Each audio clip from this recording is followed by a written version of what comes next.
The Sabres back in action tonight after dark as they begin their Western road trip in Las Vegas, taking on Jack Eichel and the Golden Knights. Puck drop set for 10 o'clock. Looking around the NFL, big news yesterday, the Chiefs acquired quarterback Justin Fields from the Jets in exchange for a 2027 sixth-round pick.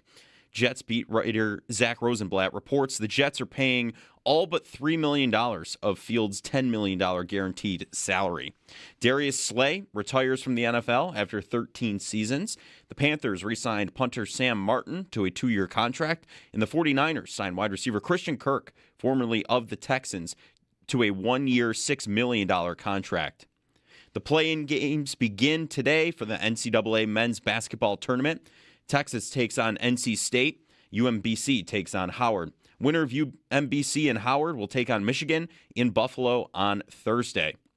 The final is set for the World Baseball Classic as well. Venezuela bested Italy, which sets up Team USA versus Venezuela tonight at 8 for all of the marbles. Join Bulldog and WGR in the fight against cancer by riding with the WGR Ride for Roswell team on Saturday, June 27th. When you sign up, you'll get a rider gift from WGR and Tom's Pro Bike on Walden Avenue in Lancaster. Not riding? You can still make a difference by donating to any of our team members. Every dollar goes directly to Roswell Park.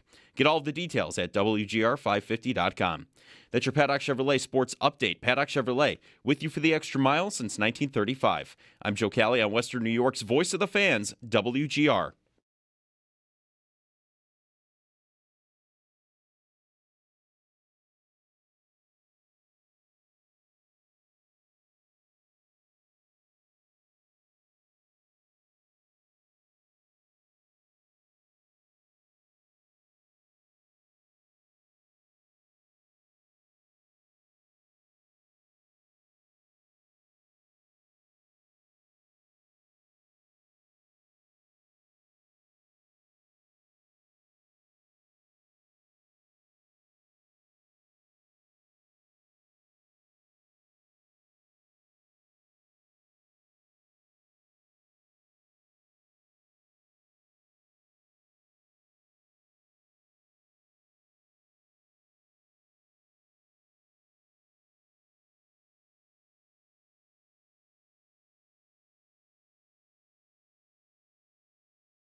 Out to my sources to find out if Joe Brady is in fact going to wear shorts to work today.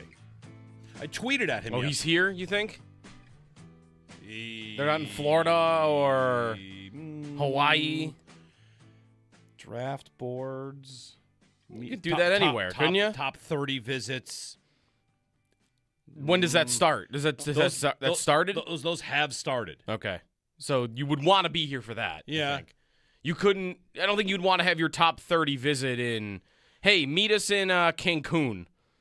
You might want to do that if the alternative is today.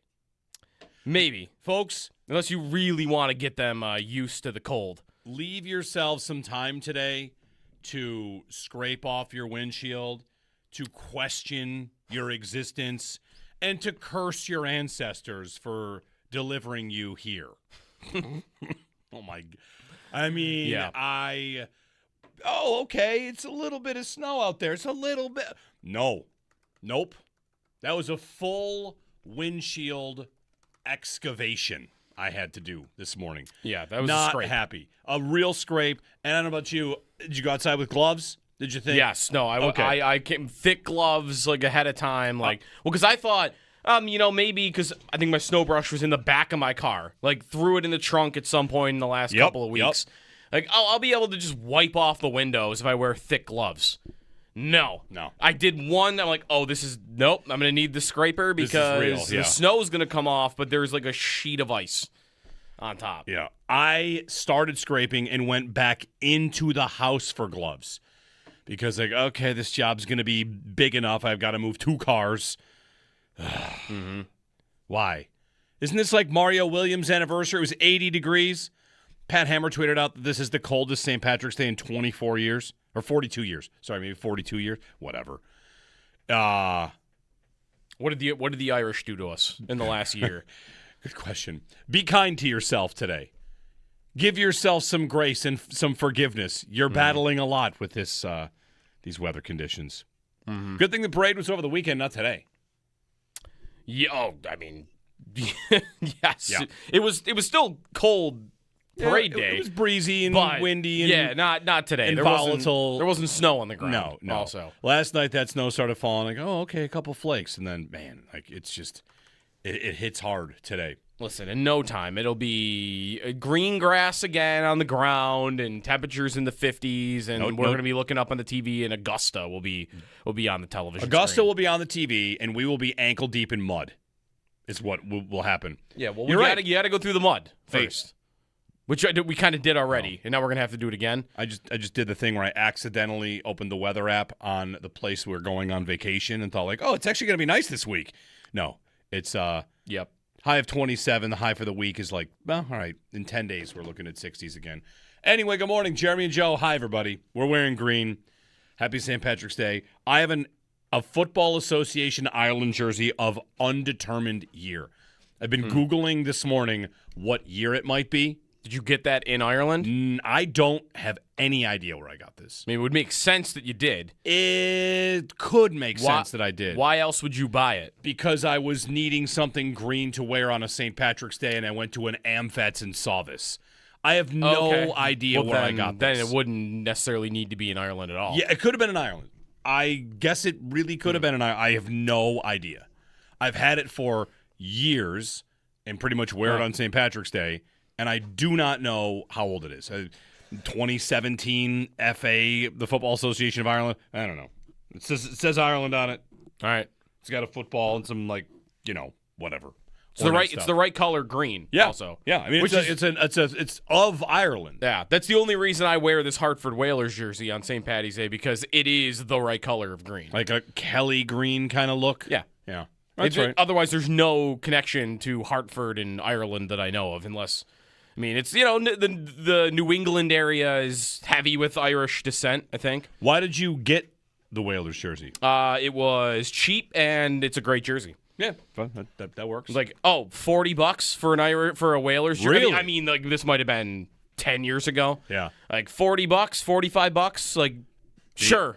I'll probably wear it enough. That's a steal. It's an absolute steal. And I just ended up wearing it on St. Patrick's Day every year. So Nice. This is my St. Patty's Day Whalers jersey. I have plans. I hate that the Hurricanes wear it now because it's it's like, terrible. you like the Hurricane. No, there's no connection in my mind other than they wear it once in a while. Like, I don't have to be affiliated with them. Do you feel like you might have to disassociate with it because they wear it? No, I hate. It makes me hate that they wear it even more. Is that when I wear it, it's like, I'm kind of wearing a Hurricanes jersey. No, I'm not wearing a Hurricanes jersey in any way. I think I'll allow it. I mean, it's dumb they wear it in the first place. If we really wanted to go for you, we could say you're wearing a Hurricanes jersey. That's what they wear. We could go for you. This is the guy that wore Jags colors on the day the Bills played the Jags, right? Like, Listen, they won that game. they did win that game. Maybe there's some special maybe the Sabres are about to be the 1 seed in the East because I'm jinxing the Hurricanes somehow. Yeah.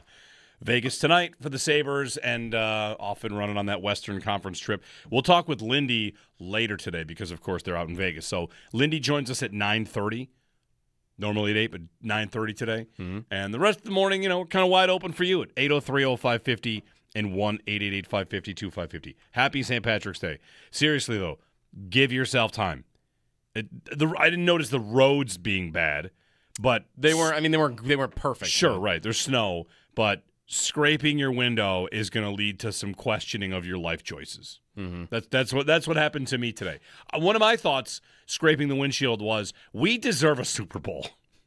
I thought as I'm scraping the window, like, this is why we deserve it, not because we go to games in January that are competitive, but because on March 17th I'm going to scrape off 4 inches of snow. That's why we deserve a Super Bowl. So I was deep in my emotions today, deep in the feels. Over the snow, over this situation. We deserve playoffs, too. Yes, playoff hockey we're when it's nice outside, we deserve that. We deserve nice things. Yeah. So hopefully we get those things. 803-0550, 1-888-550-2550 if you want to join us for anything. There's one quick, not that quick, we might spend a lot of time on it today. Brandon Beane spoke with Lance Lysowski of the Buffalo News about pursuit of both Max Crosby and Trey Hendrickson. And how they landed on Bradley Chubb, how they were listing out, edge rushers that they thought would be good fits, and Chubb was high in the list. So they land at Chubb once they realized that they can't get Hendrickson because of the price. And Crosby was more of a, we wouldn't go back on some of our deals to chase Max Crosby.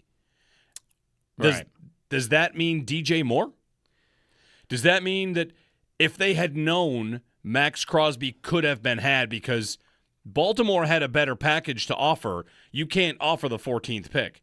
Well, if Baltimore had bowed out, would the Bills, instead of having DJ Moore, have Max Crosby? I guess I thought of Chubb when, but I guess that's a free agent signing that would have already been after. That would have already been after. Unless that was agreed to. That's what I wondered. And not reported. Yeah. But something along the lines of what would have been agreed to and not finalized. Yeah. He seemed to get the indication that if they, had they known that, maybe they would have gone back and revisited that. But they couldn't because they'd already made agreements. Yeah. If it was the Moore trade, I mean, should they not have gone back on that? Or should they have been worried about their reputation in the league the way that Baltimore wasn't? If they thought it was a better deal for them. If they thought it was, we'd rather have the star edge rusher for that price than this receiver for that price. We made the deal, but it's not gone through officially. I mean, did it take a week between when we learned of the trade and then when it really went pen to paper? I think we learned on Thursday. Yeah. And the following Wednesday, I think, is when it went through. It's nearly a full week. So you had a period of time there where you could have gone back on it, I think, if you wanted to, and had either buyer's remorse or maybe the same thing that happened in Baltimore, which is, this hasn't gone through officially yet, and we like that idea over there a little bit more, so, we're not going to do this. I would have loved it. I would have loved it if the Bills had done it. Would you have only loved that because you don't love the DJ Moore trade? That would be part of it. No, it would be cold. Be cold and calculated. I think that's better for our team than this, and I'm not worried about what anybody thinks about it. I'm not worried about what it's going to do. I'm not worried about what people are going to think of me doing that because I think that's better for our football team. Yeah. Being said, at that point, we were also working on the DJ Moore thing and decided, you know what, this makes the most sense for us. Let's lock it in. The trade with Max was not moving as fast.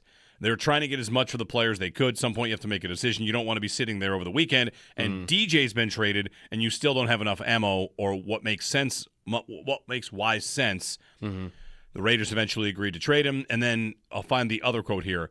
If anything falls apart, my mind goes to, how the hell can I pull this off? That's the truth about anything. But when it happened, a lot of the league was, a lot of dollars are already committed. For me, could I have backed out of some deals? Yeah, but that's not how I'm going to do business. That's the only way we could have done something at this point, is to back out of things. Even then, it would have been hard. To do that, you're going to screw some people out of some markets, and I'm not going to do that. So that could be D. Alford. That could be anything they agreed to early in the process. But that's really all it was. It was unless DJ Chubb, Moore and D. Alford. Right, unless Chubb was very much on the burners and didn't happen. They were also probably chasing Hendrickson. On Hendrickson, he said, I'm going to stay in it until I know I can't afford it. We've landed many deals that, quite candidly, didn't think we'd be able to, but you stay in it long enough to form a relationship if it's legal. Sometimes myself or a coach will call a player and say, hey, I know you might get more elsewhere, but come here. And with Hendrickson, he writes, we were definitely interested. He's a good player. But yes, you're right. It was going to be hard to fit unless he took less than what he got. Less than what he... The other thing I thought of is how mad is he at Baltimore specifically? Because he can't get back into the Crosby sweepstakes because there's already been a price paid there and you've already gone out and done other things that you don't want to back out on.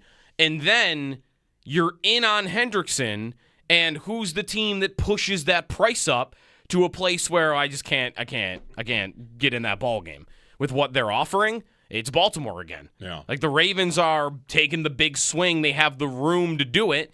And you've got to ask them. It's probably a lot easier to say to a guy like Trey Hendrickson, like, oh, come here, take less than what you could get going to the Arizona Cardinals or going to, hey, the Browns are offering you this amount of money. Come here instead. Come win, play with Josh Allen. I think it's a lot harder of a sales pitch when take less than playing with Lamar Jackson in the Baltimore Ravens. Like it's not enough of a difference, I think, between the two teams, organizations, the caliber of quarterbacks to try to convince a guy like, oh, you should take $5 million less per year to come play with the Bills than with the Ravens. Right. No one should ever think you could get a guy to take less. Like, other than guys that are already on the team and friends with Josh, that get a phone call from Josh. Right. No snark there. Like, why would anybody take less?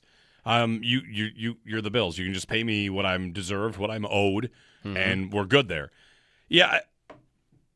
I mean, if I'm being my most cynical, the Bills are claiming to be in on everybody. They want to portray, oh, yeah, we would have done Crosby. We wanted to. Hendrickson would have. Him saying, we got deals done that I thought we couldn't in the past. Like, he's kind of selling it like we always want to do the most we can, but we end up doing what is smart. And that's just, right? Isn't that it? It's about how they couldn't spend too much. And in this case, we would have done more, but we don't want to back out because that would have been against what we do. To your point about like what Baltimore did, if ever there was a time to also back out of a deal, this is any team, I would have said this about any team, it's right after another team did. Like, now it's Wild West. Sure, right. Now it's just catch the wave. Now it's Wild. That's it. And then the entire NFL legal tampering period, like, it can stay the same, but we'd all know that agreeing to terms doesn't really mean much until pen to paper, which is how it is in the world pretty much everywhere. You can agree to terms on lots of things. Right. You can buy a car, and then the lemon law is, actually, you know what? This car's this is junk. Take it back. You got decisions. You have days of time to refuse certain transactions in the world, or the bank loan. You have 3 days to say, you know what? Never mind. Yeah. So, I don't know. I mean, it's got to be the more trade, I think. The thing that they would have undone? D. Alford for $6 million a year over a couple of years is the big preventative block that makes you stop in your tracks from getting these guys, and also you don't want to back out of it.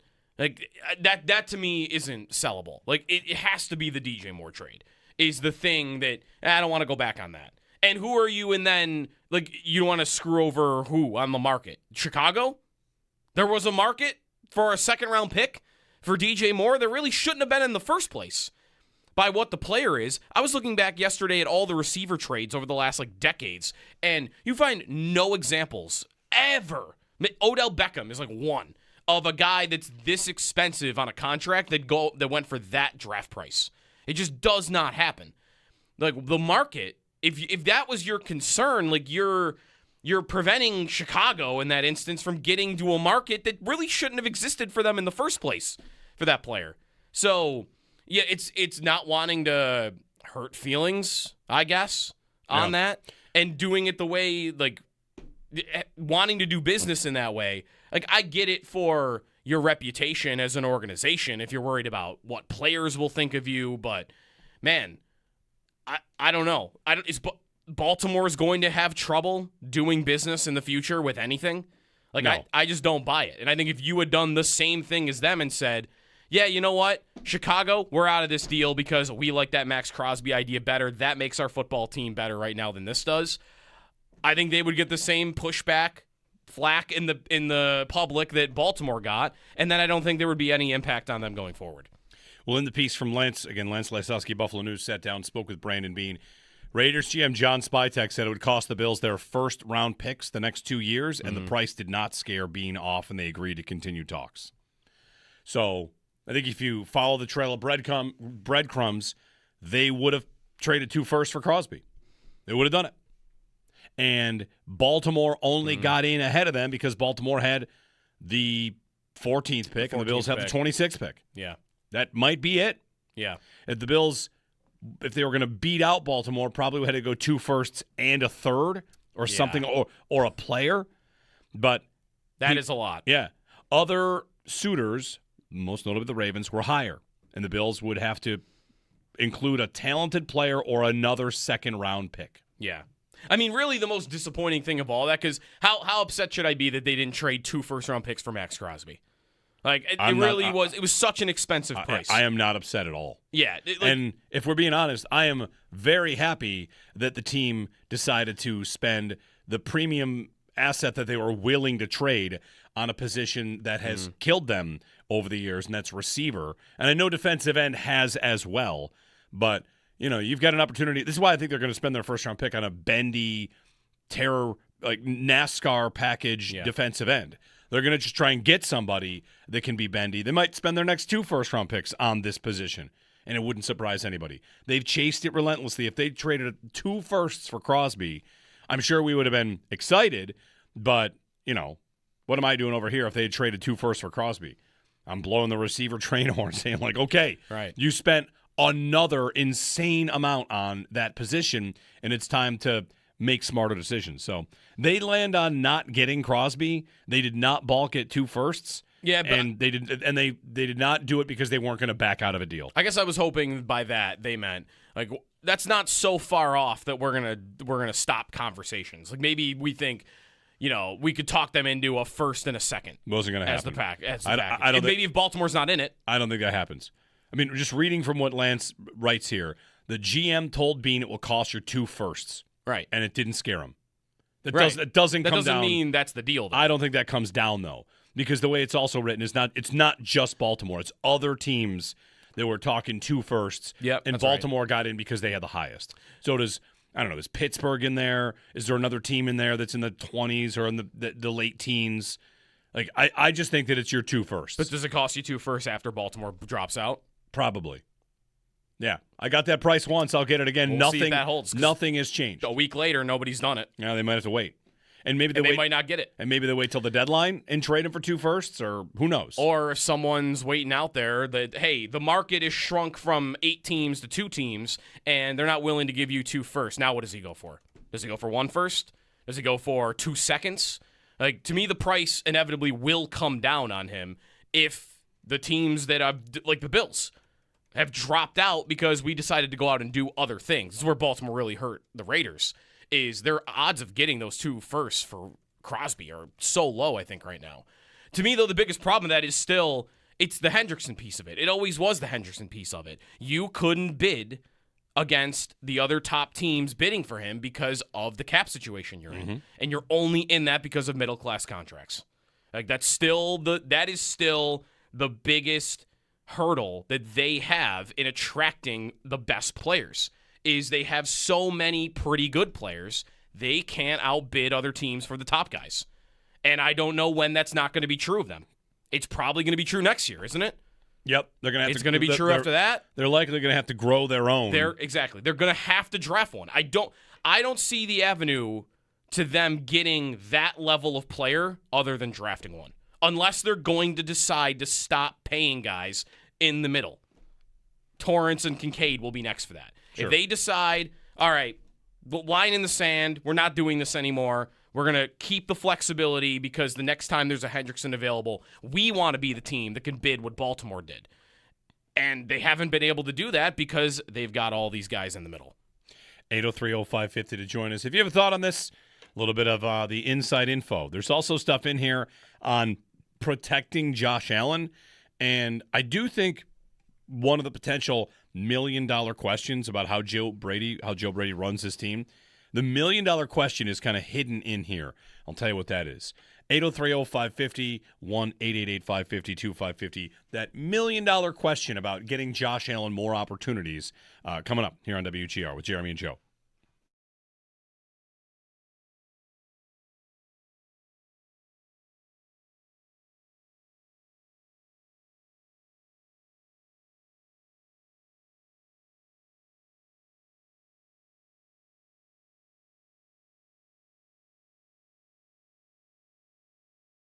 Jeremy White here for AAA Insurance, where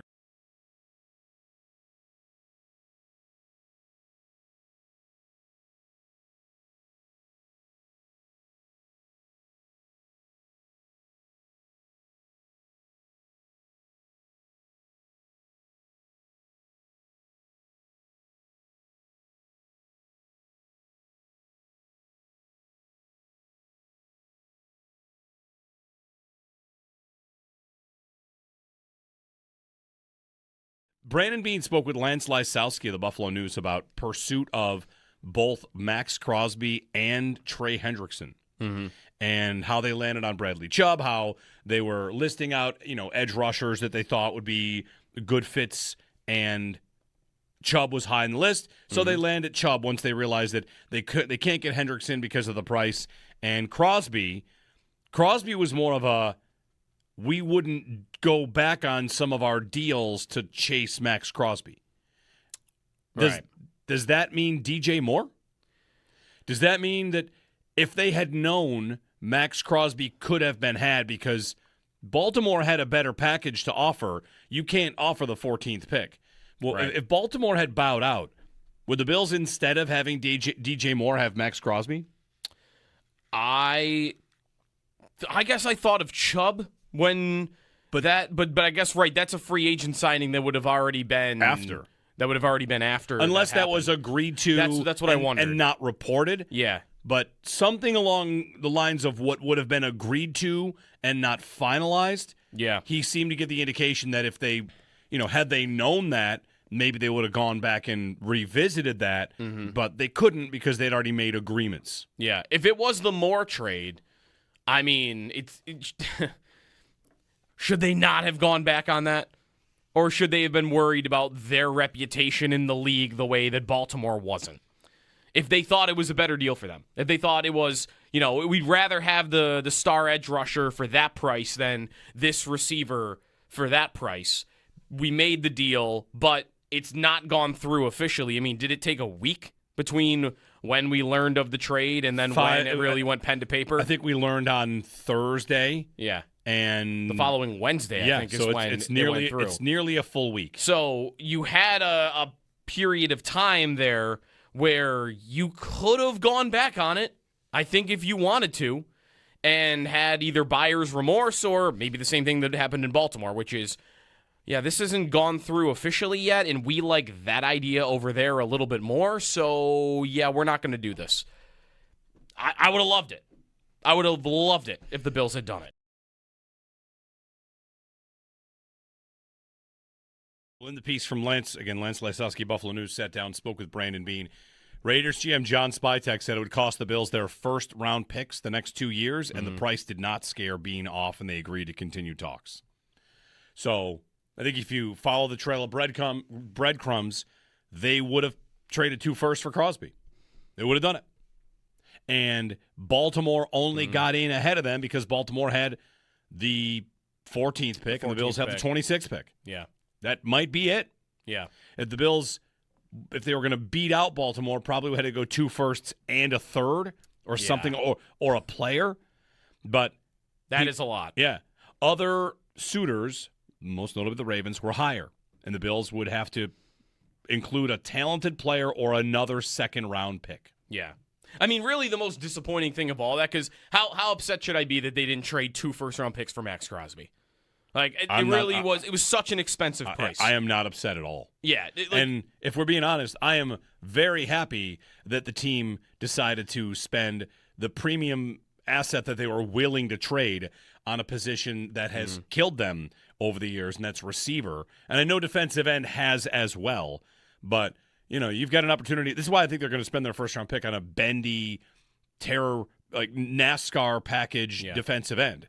They're going to just try and get somebody that can be bendy. They might spend their next 2 first-round picks on this position, and it wouldn't surprise anybody. They've chased it relentlessly. If they traded 2 firsts for Crosby, I'm sure we would have been excited, but, what am I doing over here if they had traded 2 firsts for Crosby? I'm blowing the receiver train horn saying, like, okay, you spent another insane amount on that position, and it's time to make smarter decisions. So they land on not getting Crosby. They did not balk at 2 firsts. Yeah, but and they did not do it because they weren't going to back out of a deal.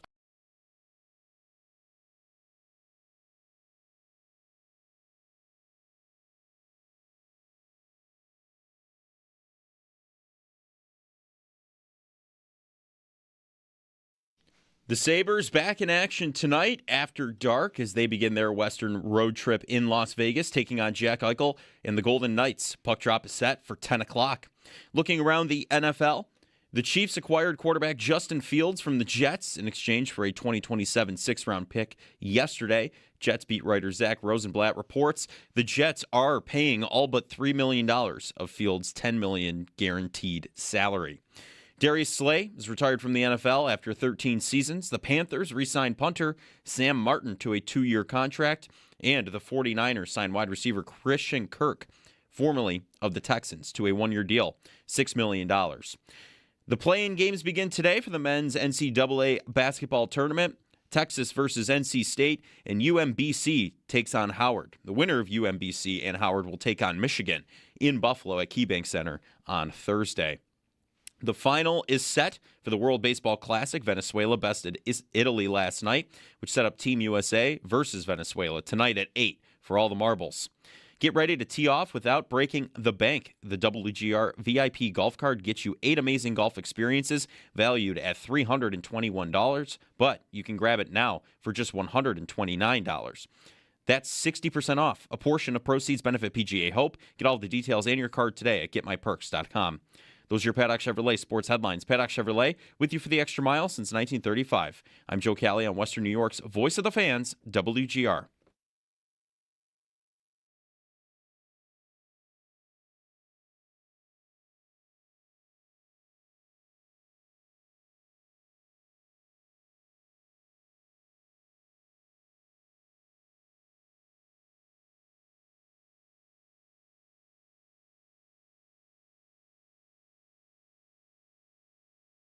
The DJ Moore trade and the Bradley Chubb signing feel like the moves of a, let's call it, semi-desperate GM.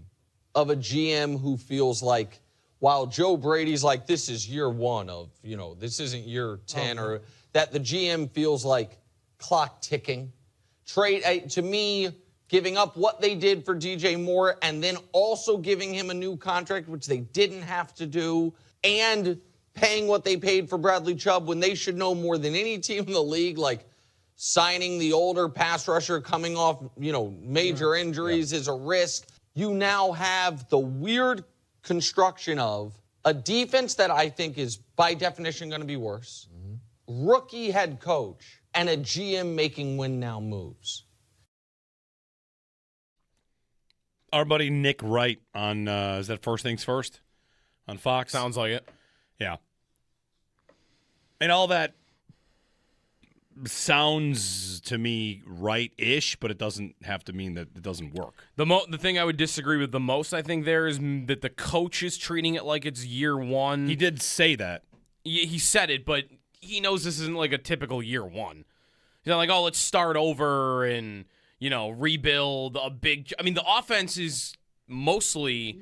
just the guys I know. Yeah, pretty like much guys that ready have been made. here, and let's run it back. And like year one, generally with a coach in the National Football League, is get my own guys in here, redo my own types of things, like a lot of changes. And I think there'll be some changes with Brady, but I don't know if I think it's going to be a real year one. Well, to that point, a tease going to the break. Lance Lysowski, the Buffalo News, had a conversation with Brandon Beane, sat down with him for an hour and wrote up a piece about the Max Crosby pursuit and Trey Hendrickson, how they land on Bradley Chubb. And later on in the article, they talk about protecting Josh Allen, right? And this part to me is really interesting because if you want to talk about one thing the Bills could do differently with Joe Brady as the head coach instead of Sean McDermott, it's this. Beane says, quote, I've got to protect 17. I'd crush myself if I didn't put the right people in front of him. But I also know I have to affect the other team's 17, whoever they got, any way I can do it. I get irritated that I wish I had another bullet to get this rusher, but we have to make sure we as a team, and my role in that is personnel, and Joe and Jim will make sure schematically, we have to make sure we're better against the run than we were. I have to make sure I'm doing my part. And the secondary part of that is the idea that they have to get Josh Allen on the field. Like when a team runs against you, here it is, sorry, Joe Brady. What we can't allow to happen is teams shortening the game on us. And how do you shorten the game on us? You run the football on us. The number one thing is we're at our best when we can create a lead and now make a team pass the football. You have Bradley Chubb, Greg Rousseau on the edge. It's going to make it a lot tougher to run the football. But Bradley Chubb also brings that pass rush ability. Sometimes I think you get guys who are DPRs in the league or pass rush specialists where when they're in the game, you can run the rock at them. A guy like Bradley Chubb really enhances our run defense as well. So 2 things here. 1, anytime the Bills are selling an edge rusher is stopping the run, we've been there before. Yes. But the other thing, we can't allow teams to shorten the game on us. One culprit of shortening the game, the Bills. They love shortening games. They love running it. Yeah. So we heard low event football a lot last year. Not from the Bills, but like we talked, Sal mentioned it. Yeah. We talked about it. So that's I read that, and they make the DJ Moore trade instead of the Max Crosby trade, and I wonder, can I reasonably dream that Joe Brady will be different than he was with Sean McDermott, and does he want the greatest show on turf? Here he is saying the best way to get our defense what it needs is get the lead. Well, that shouldn't always be the commitment to run and being so run-heavy. They've been a very run-heavy team the last couple of years. Mm-hmm. If that's personnel-based, like, all right, that would make sense. But the Bills have been a culprit in why the games have fewer possessions and why Josh gets fewer possessions. It's twofold. It's, can you get it back? But it's how long are your drives? And the Bills have had long clock-sustaining, good drives. Their efficiency's great. They've not been quick strike, right? They've not played with tempo. They've not played like a team that wants to get as many possessions as possible. They play like they want to kind of lean on a team and bully a team. And that has worked pretty well the last 2 seasons. It's just that quote from Brady makes me wonder, like, is he going to do his part to make sure Josh gets more possessions? Because he has a role in that. Sure he does. He also has not had the personnel to hit teams big like that. Like, they've needed more of the long sustaining drives over the last couple of years. Does he think Moore and a healthy Palmer is enough to do that? To say, I'm gonna hit you with a couple of big plays, I'm gonna go get the ball right back, and then I'm gonna go do it again to you. And I'm gonna have a quarter where I get the ball 4 times because I drove quickly and I was able to move the ball with giant chunk plays on you. Like they've not had they've had to do it with running and screens and short passing and methodical. Like it hasn't been that type of offense. I would hope by hearing that's what Brady's vision is. That he's thinking, all right, pivot time, and we are going to do a lot more of that. We're going to have the receivers that can do it. If we can keep Kincaid healthy, he'll help us do that. That we are going to really expand on the passing offense. And, yeah, like what you saw when Dable was the coordinator years ago, like I want to be some version of that. I want to be able to air it out when I need to. Their losses often have been in games where, all right, time to pick it up and throw the ball around because you're either down in a game or something's not going right, and that's generally when they've gotten into trouble, right? Like other than maybe the Tampa game last year and Baltimore in week 1. They got into trouble in Atlanta and in other games because Houston, they figured you out and you weren't able to pass against them. Yeah, they were, as a team, below pass frequency expected. Yeah. With Josh Allen as the quarterback. Yeah, right. And in every scenario that you look at, like Ben Baldwin does these stats and crunches all the numbers. There's only one down and distance that they were considerably above pass rate over expected. It's like 2nd and 8 or more. So, yep. That's how to do it. Third and whatever. I don't have to get into third downs and specifics like that. We don't have to go too deep. It's just I saw that from Brady, and I thought, all right, make it the greatest show on grass, not turf, because they're not going to have turf. Are they going to have the personnel, though, to do that? That depends. Like that is still going to be my question. I think they could. They're one person away from that. That's probably right, unless DJ Moore is just a home run. Even if DJ Moore is a home run. If he's a home run and you can keep Palmer healthy and he can be something for you, like you're going to need a lot of ifs, right? You're going to need a lot of ifs to hit. I don't think you need that many ifs, but sure. There's Palmer, Kincaid. Like you want to be the greatest show on turf. I need all 3 of those guys to be available and great.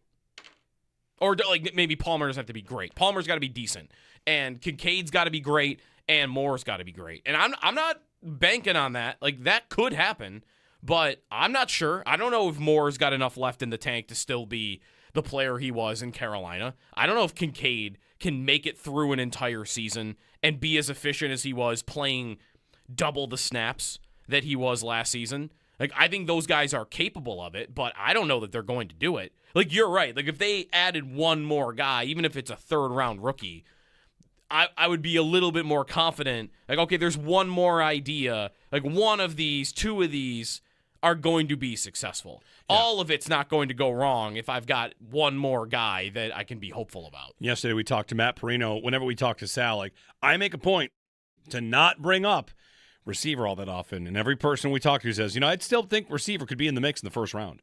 So I don't. It is for me that all the guys, like I pointed this out before, but the difference from last year where everyone they met with was like a late receiver round idea, except for Isaiah Bond.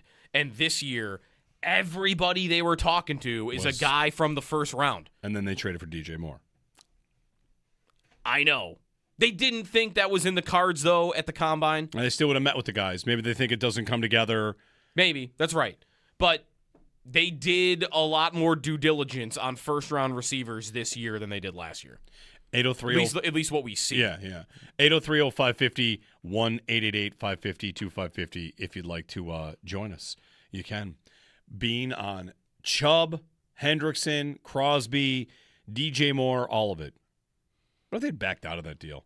Really, what would let's just go down that road for 1 second. He says, like, we could have backed out on some things. Mm-hmm. The Bills back out. After the Ravens back out. Yeah. Who else backs out of a deal? Who else got traded? That would have been interesting. The Chiefs back out on Kenneth Walker. No thanks. Never mind. Like it starts a domino effect like everybody, all over the league. We get free agency all over again 2 days Listen, later. Like that's what the NFL opened up, right? It's a tampering period. Right. It's not free agency, and these are trades. These aren't even the free agent signings. But the new league year, like if this is the way you want to do it, then you allow teams the capability to get cold feet of saying, or player to get cold feet. Anthony Barr did it. Something opened up for us over here that we like more, and we're gonna go do that instead. Like I don't think a team. I think I said this about Baltimore when they did it. I think it is shady what they did. And if they were my team, I'd love it. I'd love that they did it. And I would want to say the same thing about the Bills. I would not want to destroy them. In part, you're right, like because I also did not like the DJ Moore trade when they made it. But if they had said, no thanks, we're not doing this, Chicago, you're going to have to find another suitor for him because we're going to go do this instead. Like that's being cold and calculated and trying to win a Super Bowl to me. 803-0550 to join us and 1-888-550-2550. Sabres out west, Vegas tonight. And meanwhile, Vegas is talking NBA expansion. Seeing that on SportsCenter, Vegas and Seattle about to get two teams. They're going to get it. Oh, yeah. Yeah, no doubt about it. There are a lot of arenas. I was reading about that. There are so many arenas in Vegas.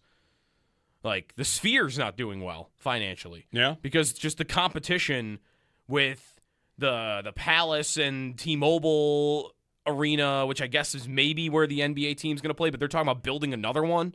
Like, can a city support like 5 different arenas? I guess so. Maybe. If there's one that could do it, I would think it's Vegas. It's Vegas. Yeah. 803-0550, our phone number. Lindy Ruff later today. We'll get into the Sabres and how the playoffs look right now. They are still firmly in first place. We might want to hang like a commemorative banner if they don't actually win the division. Just put up like, we were in the race. In first for 2.5 weeks. We've joked about all these banners that are lame. This one's cool. It'll say like February. Well, I guess it's just March 2026. March 2026. First place in the Atlantic. Just back on top. Yeah. Maybe we'll make T-shirts. Anyway, 803-0550 to join us on any of that coming up here on WGR.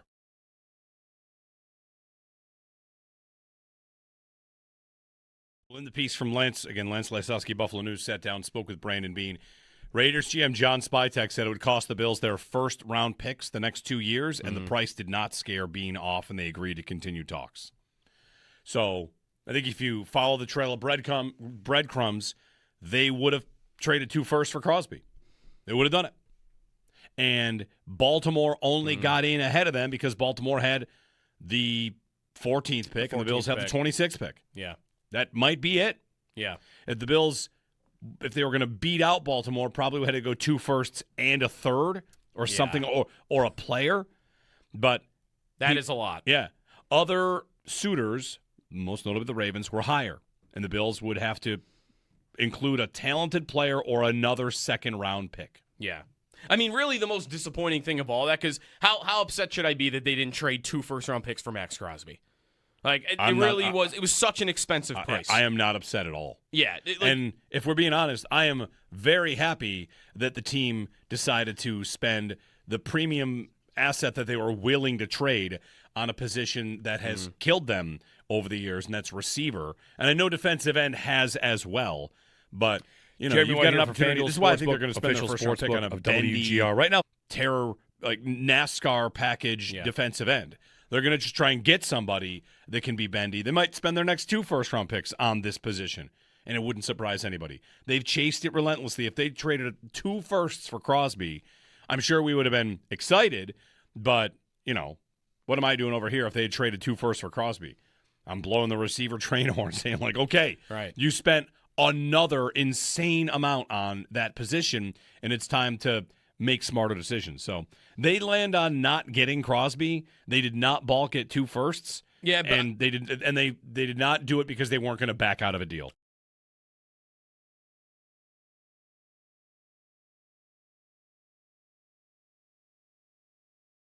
Joe Brady. What we can't allow to happen is teams shortening the game on us. And how do you shorten the game on us? You run the football on us. The number one thing is we're at our best when we can create a lead and now make a team pass the football. You have Bradley Chubb, Greg Rousseau on the edge. It's going to make it a lot tougher to run the football, but Bradley Chubb also brings that pass rush ability. Sometimes I think you get guys who are DPRs in the league or pass rush specialists where when they're in the game, you can run the rock at them. A guy like Bradley Chubb really enhances our run defense as well. So 2 things here. 1, anytime the Bills are selling an edge rusher is stopping the run, we've been there before. Yes. But the other thing, we can't allow teams to shorten the game on us. One culprit of shortening the game, the Bills. They love shortening games. They love running it. Yeah. So we heard low event football a lot last year. Not from the Bills, but like we talked, Sal mentioned it. Yeah. We talked about it. So that's I read that, and they make the DJ Moore trade instead of the Max Crosby trade, and I wonder, can I reasonably dream that Joe Brady will be different than he was with Sean McDermott, and does he want the greatest show on turf? Here he is saying the best way to get our defense what it needs is get the lead. Well, that shouldn't always be the commitment to run and being so run-heavy. They've been a very run-heavy team the last couple of years. Mm-hmm. If that's personnel-based, like, all right, that would make sense. But the Bills have been a culprit in why the games have fewer possessions and why Josh gets fewer possessions. It's twofold. It's, can you get it back?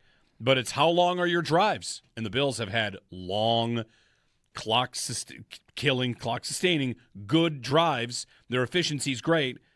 They've not been quick strike, right? They've not played with tempo. They've not played like a team that wants to get as many possessions as possible. They play like they want to kind of lean on a team and bully a team. And that has worked pretty well the last 2 seasons. It's just that quote from Brady makes me wonder, like, is he going to do his part to make sure Josh gets more possessions? Because he has a role in that. Sure he does. He also has not had the personnel to hit teams big like that. Like, they've needed more of the long, sustaining drives over the last couple of years. Does he think Moore and a healthy Palmer is enough to do that? To say, I'm gonna hit you with a couple of big plays, I'm gonna go get the ball right back, and then I'm gonna go do it again to you.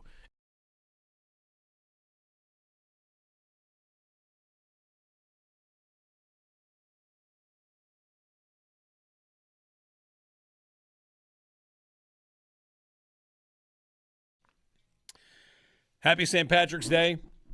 Jeremy and Joe here on WGR. I have a corned beef ready to rock when I get home.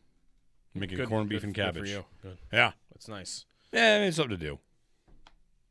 I'll be the only one in the house that eats it, but I'll eat it. Who's the best Buffalo sports athlete of Irish descent?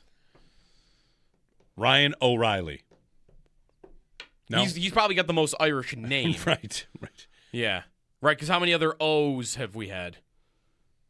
Not Osiris Torrance. I'm just glad I thought of it. It's good. I thought of it quickly. I thought you asked for the O's. Yeah, because I didn't have one ready to go like that. Ryan Fitzpatrick. Yep. Is a good one for Irish, but anyway, Paul in Buffalo. Hey, Paul. Good morning. Good morning, guys. I'd like to talk about shooting the puck today. Not by way of criticism, by way of it's something the team can improve because there's not much room to criticize the best team in hockey.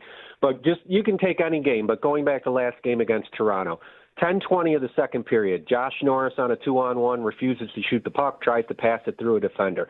3:15 left of the third period, Ryan McLeod on a 2-on-1 refuses to shoot the puck, tries to pass it through a defender. It doesn't work. We don't get a shot. The guy I want to focus on really is Ryan McLeod, who I think has had a brilliant season. And he is still shooting at 14.5%. Not quite the 20% he shot at last year, but a very good number, 14.5%. But he only has taken 83 shots this year, making him 10th on the team. For the Sabres, Tage Thompson, as you might guess, has 235 shots, leads the team. Second is Rasmus Dahlin, 73 shots left at 162. Then Alex Tuck at 160.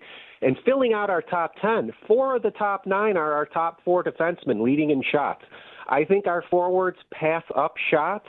It's not a massive criticism, but I mean, we've said all year they're a low volume, high quality team, but sometimes, and I've seen it more in the last few games as they've just gotten so confident, I think they're passing up opportunities, trying to backdoor teams, not trying to embarrass teams, but just because they're so confident right now, they think they can pass through anything, and I think they have passed up. McLeod, you could go from very good to great if you would just shoot a little bit more. Because with his speed and his smarts, he knows where to be. He has the puck on his stick enough, and I think he could pop more goals if he would just shoot the puck. Guys, have a great show. Thanks, Paul. I think there is room for some of this. There have been a couple of plays. I know the Norris play that he's referencing. Norris comes in on a 2-on-1, and the guy is totally defending the pass. There's no reason to force it. Just rip it. You had speed. There's a Byram play recently, too. I forget which game it was. That drove me nuts that he decided to pass it and not shoot it. I would say overall, though, it is kind of their thing. Not to pass it too much, but they're hunting for the grade A opportunities, and they're not just firing it from anywhere. I don't think that's what Paul is saying. Like, just shoot it from the wall every single time and then, crash the net. Some teams can get away with doing that, but I don't think they need to be that team. They can be the team that's trying to get it to the middle and trying to make sometimes one extra pass and have it work for them. Sure, there are going to be instances, though, where I think they go a little bit too far with it, and I think that Norris play is one of them. But, like McLeod, why does McLeod not shoot the puck a lot? That's his whole career. He doesn't have a very good shot. That's it. He can finish around the net. Who's he passing on a to breakaway. On that play? Who's he passing to? He is passing it to Quinn, maybe? Yeah. On the play. Like, he's got 2 other guys on his line with better shots. Like, McLeod is just he's not a guy that's going to score from outside of 5 feet around the net. So I don't need him firing the puck, much more than he is already. 803-0550. Paul's rattling off those stats. I got visions of John Brinkus with ESPN back in the day. Like, what was it? Was it Sports Science? His segment he did? Yeah. Like, these numbers and this and 2:35 of the third period. He's busting out the film. Sabres in Vegas tonight against the Golden Knights. Jeremy and Joe here on WGR.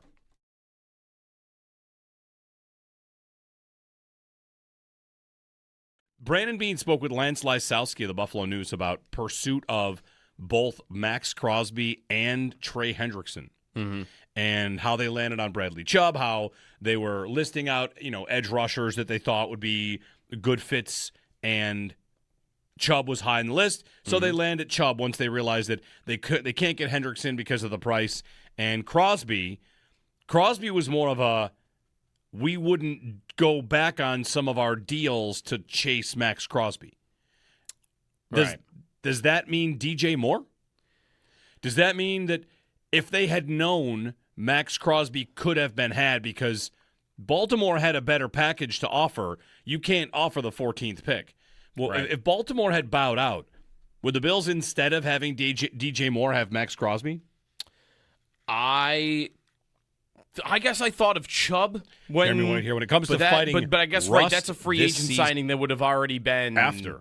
That would have already been after. Unless that was agreed to. That's what I wondered. And not reported. Yeah. But something along the lines of what would have been agreed to and not finalized. Yeah. He seemed to get the indication that if they, had they known that, maybe they would have gone back and revisited that. Mm-hmm. But they couldn't because they'd already made agreements. Yeah. If it was the Moore trade, I mean,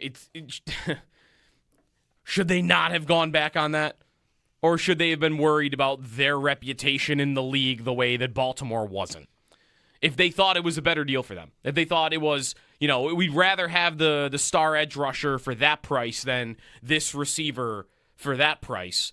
We made the deal, but it's not gone through officially. I mean, did it take a week between when we learned of the trade and then when it really went pen to paper? I think we learned on Thursday. Yeah. And the following Wednesday, I think, is when it's nearly it went through. It's nearly a full week. So you had a period of time there where you could have gone back on it, I think, if you wanted to, and had either buyer's remorse or maybe the same thing that happened in Baltimore, which is, this hasn't gone through officially yet, and we like that idea over there a little bit more, so, we're not going to do this.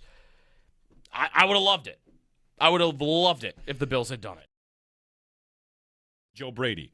What we can't allow to happen is teams shortening the game on us. And how do you shorten the game on us? You run the football on us. The number one thing is we're at our best when we can create a lead and now make a team pass the football. You have Bradley Chubb, Greg Rousseau on the edge. It's going to make it a lot tougher to run the football, but Bradley Chubb also brings that pass rush ability. Sometimes I think you get guys who are DPRs in the league or pass rush specialists where when they're in the game, you can run the rock at them. A guy like Bradley Chubb really enhances our run defense as well. So two things here. One, anytime the Bills are selling an edge rusher is stopping the run, we've been there before. Yes. But the other thing, we can't allow teams to shorten the game on us. One culprit of shortening the game, the Bills. They love shortening games. They love running it. Yeah.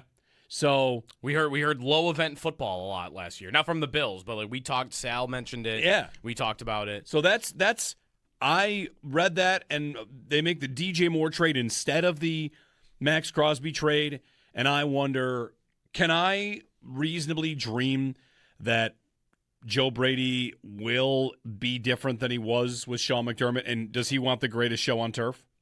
Here he is saying the best way to get our defense what it needs is get the lead.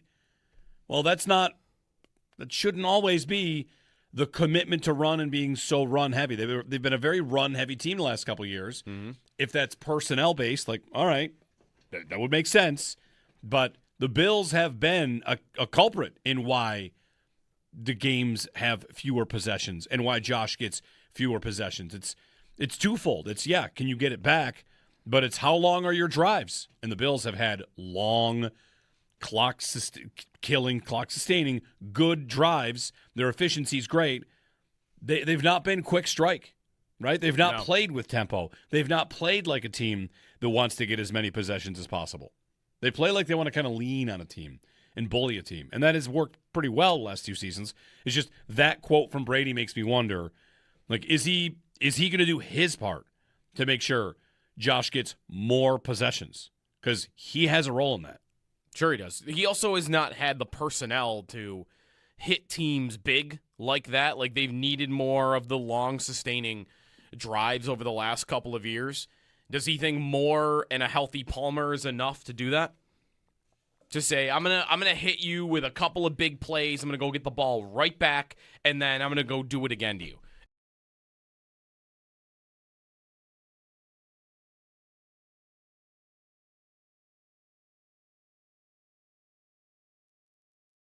The Sabres back in action tonight after dark. They begin their Western road trip in Las Vegas, taking on Jack Eichel and the Golden Knights. Puck drop is set for 10 o'clock. Looking around the NFL, the Chiefs, they've acquired quarterback Justin Fields from the Jets in exchange for a 2027 sixth-round pick. Jets beat writer Zach Rosenblatt reports the Jets are paying all but $3 million of Fields' $10 million guaranteed salary. Darius Slay announces his retirement from the NFL after 13 seasons. The Panthers re-signed punter Sam Martin to a 2-year deal, and the 49ers signed wide receiver Christian Kirk, formerly of the Texans, to a 1-year, $6 million deal. Play-in games begin today for the men's NCAA basketball tournament. Texas versus NC State, and UMBC takes on Howard. The winner of UMBC and Howard will take on Michigan in Buffalo at KeyBank Center on Thursday in Session 2. The final is set for the World Baseball Classic. Venezuela bested Italy last night, which sets up Team USA versus Venezuela tonight at 8 for all the marbles. The Paddock Chevrolet Sports Update. Paddock Chevrolet with you for the extra mile since 1935. I'm Joe Cali on Western New York's Voice of the Fans, WGR.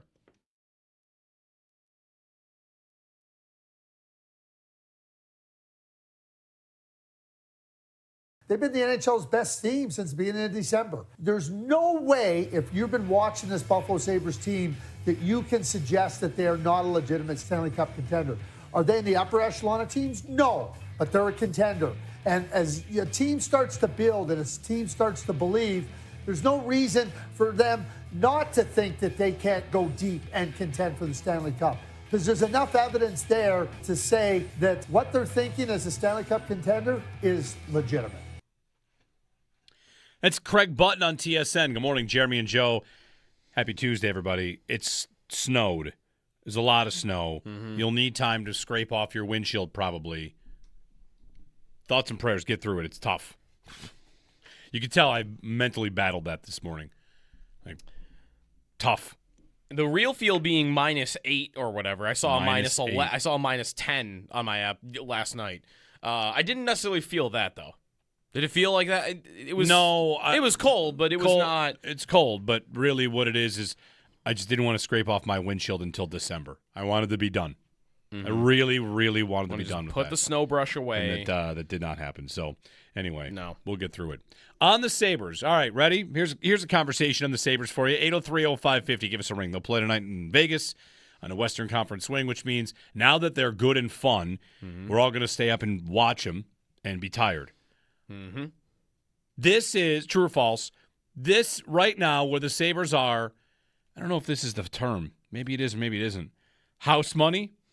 It's already a great year, and almost nothing can change that. That's true. It's already a great year. What's a good finish? From here, where will they end? And we will kind of just be like, you know what? Great. They have to win a round? I think they might have to win a round. I think for me, they have to win a round. To win a round? Like, that's why, like, you said house money. I'm like, I don't like house money for them right now. But even if they lost in the first round, what would we say? Hey, we'd still say great year. We'd say great year. It was a great year. Great year. Build off it. You're young. You'll be back, hopefully. And you'll hope. Hopefully. Will we trust that? Right. Or will we think we're the golfer that just had the best round of their life and then next time out is going to shoot 130 again? Right. No, it can happen. Just the mental side of Look that. at Ottawa. Ottawa made the playoffs last year. They were a young team. They finally broke their playoff drought, probably thinking like, oh, here we go. And they might miss the playoffs this year. And they have a lot of work to do to not do that. So you don't know. Hockey is like that. I think they're too good. I think they've earned something above house money. House money to me is I don't care what happens in round one. I'm going to have fun with it, and I'm going to hope they win, but I am not going to feel like something's been lost. All right, I got an example of that. That is the year the Pagulas buy the team. They're out of it. They go on a crazy win streak. They lose in the first round to the Flyers. Yes. And we think like, well, whatever. All right. 100%. Life is different. It's about to be great. And then, of course, it wasn't. But that was very much they'd made the playoffs in back-to-back seasons, and where they came from and turned it around. Like, go beat Philly. Oh, you lost in 7 games. All right, disappointing, but we'll be back. And part of that was there wasn't really an expectation or a belief that they could do it all that year. Like, that's right. No one thought that with Nathan Gerby and with Chris Butler that they were going to make a run to the Stanley Cup final. How many other players could I name from that team? I mean, Vanek's on that team. I mean, the leading scorer of that team in that series was Marc-Andre Grignani. They were not going far, those playoffs. They might, even the Philly series, if they'd beaten Philly, how many times did they score from behind the net and then the Flyers had to pull a goaltender? Like, just no offense to that team, but they were not going to do anything of significance even if they had beaten the Flyers. I don't think. This team, I'm not willing to say that at all. Button just said, like, they're a Stanley Cup contender.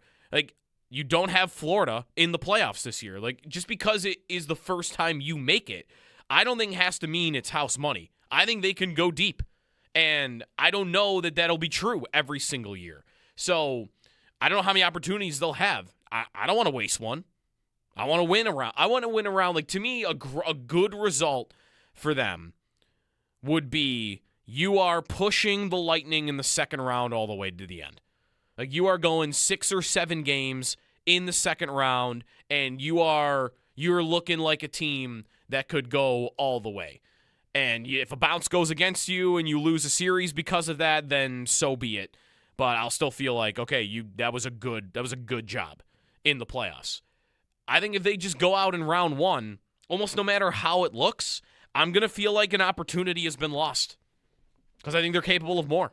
I think they are capable of going to the finals right now. Like, part of that Stanley Cup contender conversation is, he even says, like, they're not really in the upper echelon. How many teams are allowed to be in the upper echelon?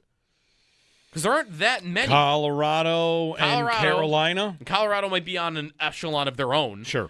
But, right, like Carolina, Tampa, and Dallas. What's Carolina? Carolina is always doing this in the regular season and then losing in the playoffs. Exactly. Before the conference final. That's right. That's the thing. I'm looking at the top 5 in the league right now. It's the Colorado Avalanche, the Dallas Stars, the Carolina Hurricanes, the Buffalo Sabres, and the Minnesota Wild. Right. Those are all legit. I get it. Colorado is incredible this year, and they got better at the deadline with Kadri. That is a good team. Dallas is legit. Carolina's good, but take a peek in net for them. That's a concern. Bussy's their guy, and they got him on waivers this year. He's never played in the league. And there's a lot. Minnesota has always had their issues. I think they're a really good team, really deep. They got a lot better at the deadline. But why are they not in the upper echelon? What, do they lack talent? I don't think they lack talent. They've got a superstar defenseman, a superstar forward, and a whole lot more up front to go with it, and a top 4 D-core that can go with anybody. And you want to talk about goaltending, we'll talk about goaltending, but all the other teams have a question mark there too. Yeah. So I agree. There are a lot of it's teams. only because they're new. That's it. Right. They're for sure fresh on the scene. And, like, Carolina, like, I'm with you. Like, I don't believe that Carolina has to be that much more likely to reach the finals. Carolina is like the Bills. They have been here over and over and over and continue to hit their head on the ceiling, and there would be some belief of, well, eventually you're going to break that door down. They have, since Rod Brindamore has been their head coach, they've been swept in the conference finals. They lost in 5 in round 1, 5 in round 2, 7 in round 2, swept in the conference finals again, 6 games in round 2, and then got beat in the conference finals in 5. Like, it's second round conference finals, back and forth. They are never competitive when they get to the conference finals. They were swept twice, and they lost in 5. They lost 10. Okay, I thought it was almost 10 straight games they lost in the conference finals. It was more than that. I think they had lost like 16 straight conference finals games before last year they won like a meaningless game against Florida when they were already down like 3-0. Like, they cannot do it when they get that far. But they've played Florida twice, the Lightning, the Bruins at the peak of their powers. Like, they have run into powerhouse teams from the Atlantic, and it just comes down to whether you think the Sabres are as good as those teams in past years that have been in the Atlantic. And I think that it's very possible that they are that good. They have looked like it for 3 months. If there are a couple different things I'd look at, regulation wins means a lot to me. Like, can you really fudge your way through and get lucky having 34 regulation wins? Like, they are dominant in that way. They win when the games are supposed to be won. That's playoff hockey to a degree. Their underlying numbers, how do they look? Pretty good. They're not incredible. They're fine. I mean, they're a middle of the pack team in those numbers where, like, again, that's not that different though. Like, okay, so I know their PDO, which is save percentage and shooting percentage, is very high, which that tends to be the puck luck stat. They're finishing their chances and they're getting big saves. Like Lion has been way more than anybody could have ever expected. Luukkonen's been pretty good too, right? But you might have had a belief that was there. That's why the Sabres signed him to a 5-year contract. With Lion, 2 years cheap and being a top 5 goalie and goal save above expected, like he has been a very, very big part of this. And if they're going to roll the two of those two goaltenders out in the postseason back and forth, like Owen, I know a lot of the other top teams have 2 guys. Are they? Is anybody else doing the coin toss routine where it's your turn and then it's your not that they're flipping coins, but is anybody else regularly rotating them? I don't think anybody else is doing the straight 50-50 split like the Sabres are. Like the Avalanche is close. It's the Wedgwoods plays 37, Blackwoods played 30 for them. So like that's pretty close to an even split. The Hurricanes is 31 for Bussy, 27 for Anderson. That's pretty close. Yeah. The Stars are a little more lopsided towards Ottinger, but there's a real debate there that Ottinger, he's got playoff issues, and DeSmith's been better all year for them. And you look at the Wild, and it's Wallstedt and Gustafsson. Gustafsson's played the majority of the games, but Wallsted's a young stud that is ready to go at any point. Every team in the top 5 right now is using 2 regularly, and they're getting good results from it. Yeah. Except like the Hurricanes are probably the team that's struggling the most with their goaltenders. They don't have a guy over 900, and like that's a problem, especially with how they play. Like they need to get that under control. So what's a good finish? What's the success from here? They've already had a successful season. I think the minimum for that, the minimum answer to that question is they win around. Win around. I think win around is probably Because I don't know if it is fair right now to expect them to reach the conference finals. I think they are capable of it, but Tampa in round 2, if that's who you play, like that is gonna be tough for sure. It's gonna be tough, and like to me, I almost want to go beyond win around. I want to see you push them. Push it to 7. Could I give losing to 7 in the second round? Could I give a goal that would be maybe not attainable this year, but it might be on its way? Make it so 30% of the guys in the league with no move clauses say like, oh, it's fine, I'll do that. Right. Like if you win 2 rounds and you look like one of the better teams in the league, and you're in the conference final and returning next year, predicted to finish second in the division, whatever. You're a regular good team now. Mm-hmm. You're now not quite Florida; they've won cups, but you know what I'm saying. Like you're replacing the Leafs as the perennial good team in this division that's going to be trying to win more. And of course, if you made the conference final, you made it farther than the Leafs ever did. Mm-hmm. So changing the entire perception about your organization in 3 months. I think I just need to see them. I'm not thinking about where they get to, but how it goes. I don't want to see them get in the playoffs and look like it's too big for them and feel overwhelmed by it. And I don't expect that from this group at all. But if they went into the playoffs, whether they lose in the first round, second round, or third round, wherever it happens, and they look overmatched and overwhelmed, I will be disappointed. If they go into a first-round series and it ends up being Ottawa, and Ottawa squeezes by in Game 7 because they get an Omar game, but they look pretty dominant, I think I'll feel upset, obviously, because I think they could have won, but I'll go, all right, you come back next year and you go. Is there if I could cross-sport here, maybe we sometimes have fun doing this, is this what the Seahawks fans felt like all year? That might Is be this the Seattle vibe? Hey, we're good. Mm-hmm. Hey, we're actually really good. Mm-hmm. How good are we? Hey, are we in first place? Right.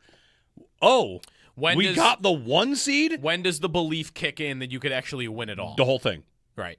And in Seattle, maybe they've won the Super Bowl before, and they've been to a pair of them, so maybe there's not this, But they might not have believed. I mean, that might even make it take longer for them to believe in that, right? Because that team, that won the Super Bowl had an elite quarterback at the time and a historically good defense, the Legion of Boom Seahawks defense. So maybe it takes them longer to believe, wait, Sam Darnold, the guy that just won 14 games last year and then blew up in the playoffs? Right, like they're waiting for him to blow up and turn into a pumpkin again. Like, I just watched him do this last year. Yeah. What's a Vikings fan going to tell me about what my odds are to win the Super Bowl?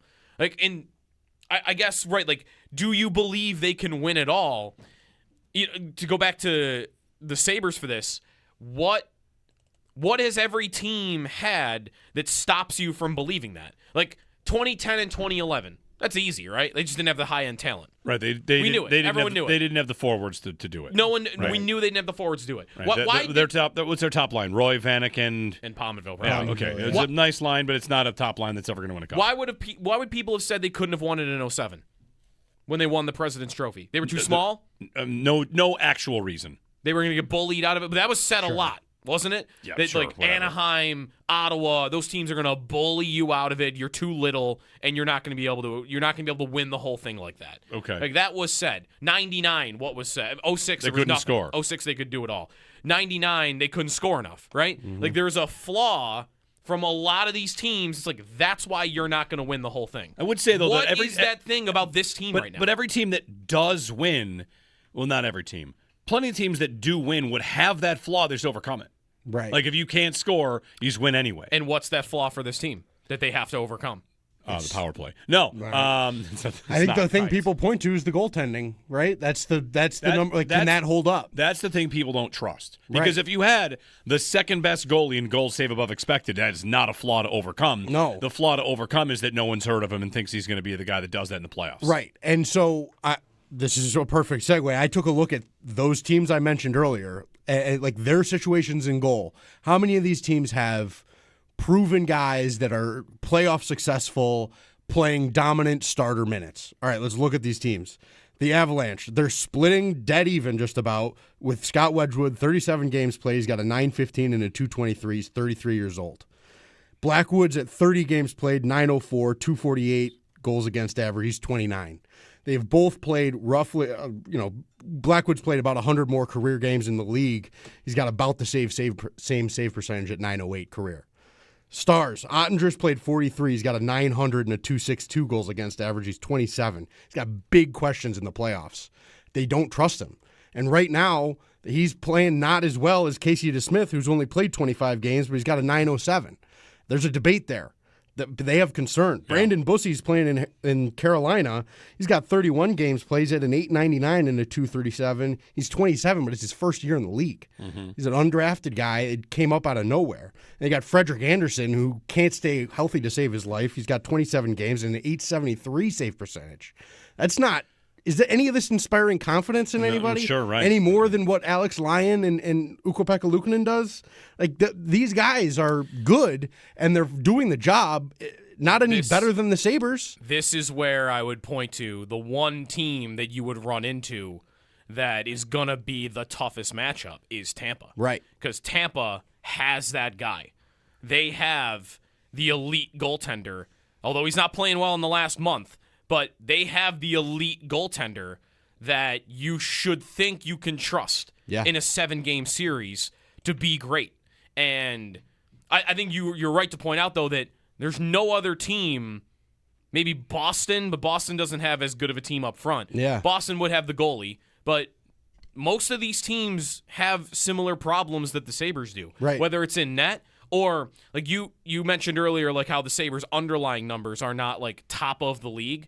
Like, Carolinas are up there, and Tampa's are up there. Do you know where the Sabres rank in the Eastern Conference in expected goals of the teams that are in the playoffs right now? They rank 4th. Mm-hmm.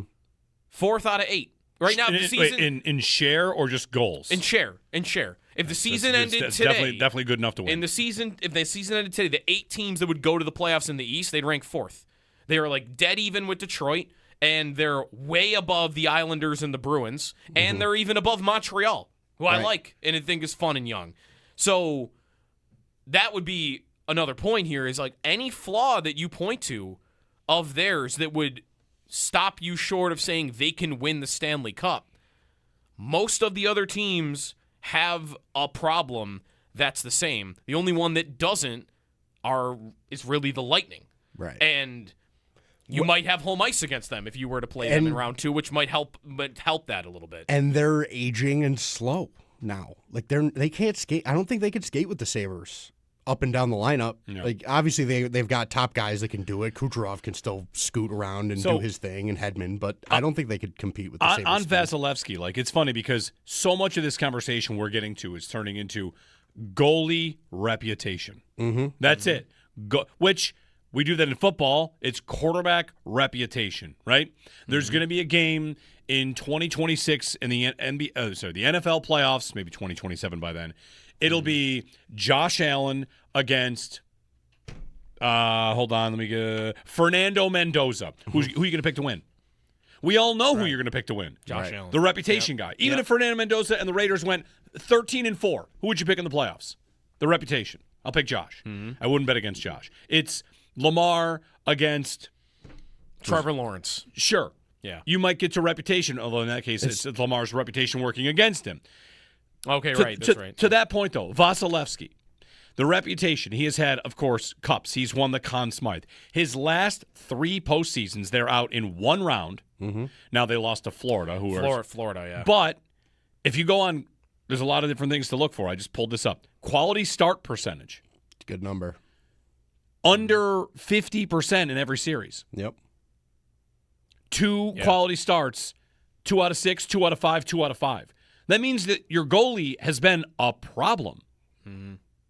Right. That's Vasilevsky 3 straight years. Yeah, his save percentages are 875, 897, and 872. That's really So bad. what's the reputation?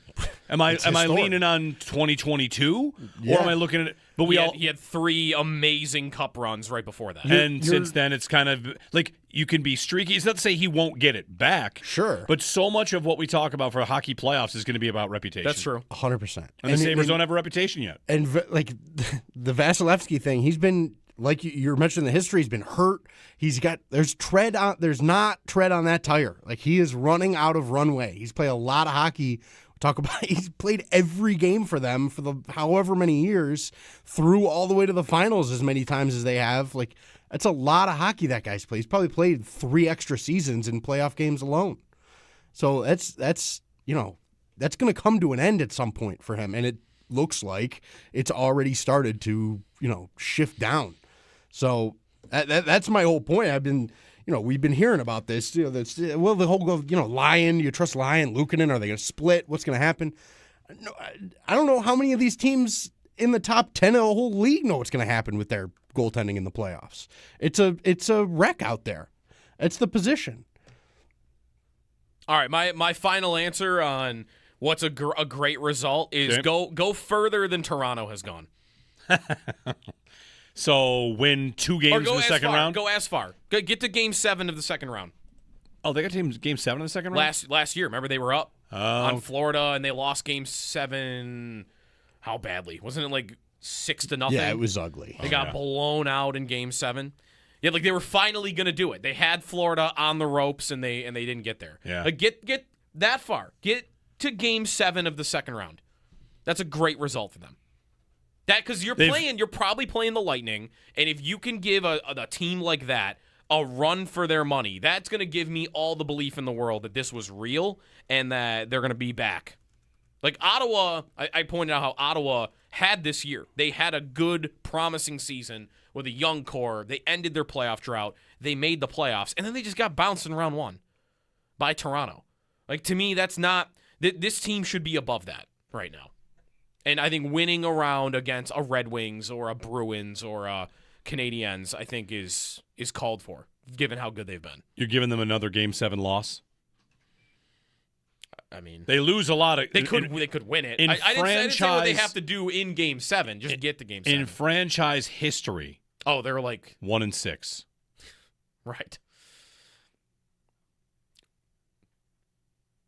It would be heartbreaking. Oh yeah. Haven't played. They could win it. They really have not played very many Game 7s. How about that? Here's my new. What's a successful season? Win the first round in 7 games. Like, just change. Just more drama. I mean, if they want to win in 6, though, yeah, that'd be good. That'd be good too. If they want to sweep, that'd be fine. I mean, when's the last time they've swept a team? Do that. How many times have you swept a team? Last time they swept the team. Not in my lifetime. No, same. Not in my. They didn't sweep the Islanders in 07. Nope, Right? That's 5 games. 99, did they have a sweep ever? I don't think so.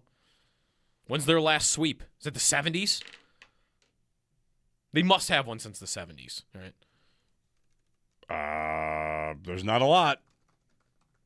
The last Sabres sweep. Somebody's going to know it if there is one. Yeah, I don't know it. It's got to be before I was watching.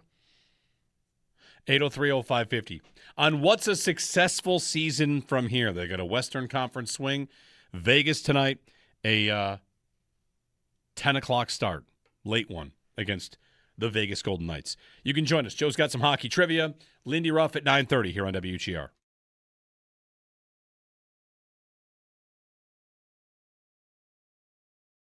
Well, in the piece from Lance Lysowski, Buffalo News, sat down, spoke with Brandon Beane.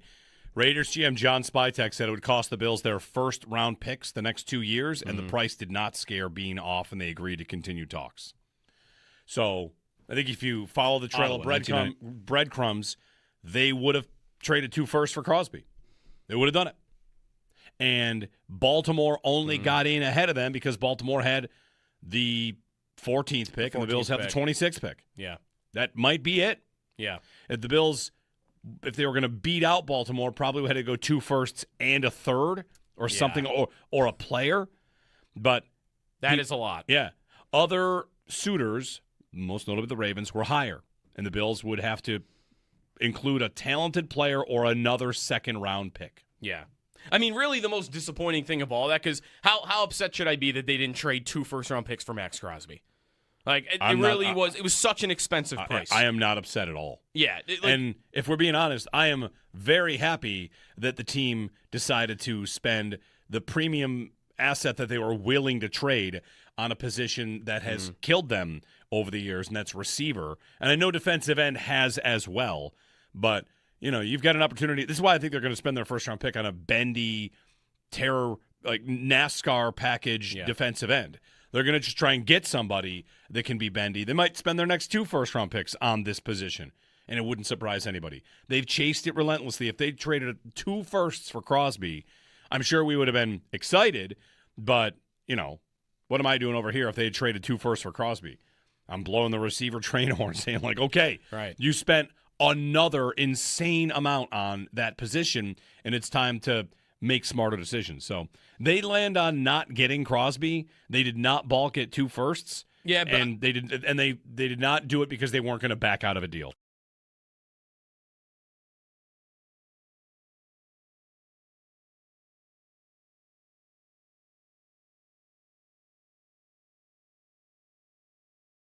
Joe Brady.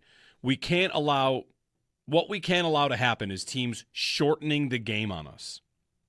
And how do you shorten the game on us? You run the football on us. The number one thing is we're at our best when we can create a lead and now make a team pass the football. You have Bradley Chubb, Greg Rousseau on the edge. It's going to make it a lot tougher to run the football. But Bradley Chubb also brings that pass rush ability. Sometimes I think you get guys who are DPRs in the league or pass rush specialists where when they're in the game, you can run the rock at them. A guy like Bradley Chubb really enhances our run defense as well. So 2 things here. 1, anytime the Bills are selling an edge rusher is stopping the run, we've been there before. yes. But the other thing, we can't allow teams to shorten the game on us. One culprit of shortening the game, the Bills. They love shortening games. They love running it. Yeah. So we heard low event football a lot last year. Not from the Bills, but like we talked, Sal mentioned it. Yeah. We talked about it. So that's I read that, and they make the DJ Moore trade instead of the Max Crosby trade, and I wonder, can I reasonably dream that Joe Brady will be different than he was with Sean McDermott, and does he want the greatest show on turf? Here he is saying the best way to get our defense what it needs is get the lead. Well, that shouldn't always be the commitment to run and being so run-heavy. They've been a very run-heavy team the last couple of years. Mm-hmm. If that's personnel-based, like, all right, that would make sense. But the Bills have been a culprit in why the games have fewer possessions and why Josh gets fewer possessions. It's twofold. It's, can you get it back? But it's how long are your drives? And the Bills have had long clock-sustaining, good drives. Their efficiency's great. They've not been quick strike, right? They've not played with tempo. They've not played like a team that wants to get as many possessions as possible. They play like they want to kind of lean on a team and bully a team. And that has worked pretty well the last 2 seasons. It's just that quote from Brady makes me wonder, like, is he going to do his part to make sure Josh gets more possessions? Because he has a role in that. Sure he does. He also has not had the personnel to hit teams big like that. Like, they've needed more of the long, sustaining drives over the last couple of years. Does he think more and a healthy Palmer is enough to do that? To say, I'm gonna hit you with a couple of big plays, I'm gonna go get the ball right back, and then I'm gonna go do it again to you.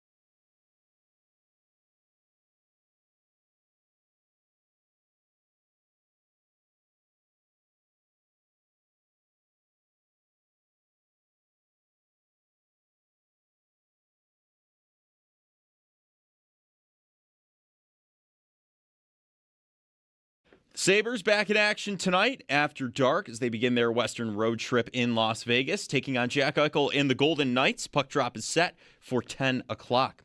Looking around the NFL, the Chiefs have acquired quarterback Justin Fields from the Jets in exchange for a 2027 sixth-round pick. Yesterday, Jets beat writer Zach Rosenblatt reports the Jets are paying all but $3 million of Fields' $10 million guaranteed salary. Darius Slay retired from the NFL after 13 seasons. The Panthers re-signed punter Sam Martin to a 2-year contract, and the 49ers signed wide receiver Christian Kirk, formerly of the Texans, to a 1-year, $6 million deal. Play-in games begin today for the men's NCAA basketball tournament. Texas versus NC State, and UMBC takes on Howard. Winner of UMBC and Howard will take on Michigan in Buffalo at KeyBank Center on Thursday in Session 2. The final set for the World Baseball Classic, Venezuela bested Italy last night, which sets up Team USA versus Venezuela tonight at 8 for all the marbles. Those are your Paddock Chevrolet sports headlines. Paddock Chevrolet with you for the extra mile since 1935. I'm Joe Cali on Western New York's Voice of the Fans, WGR.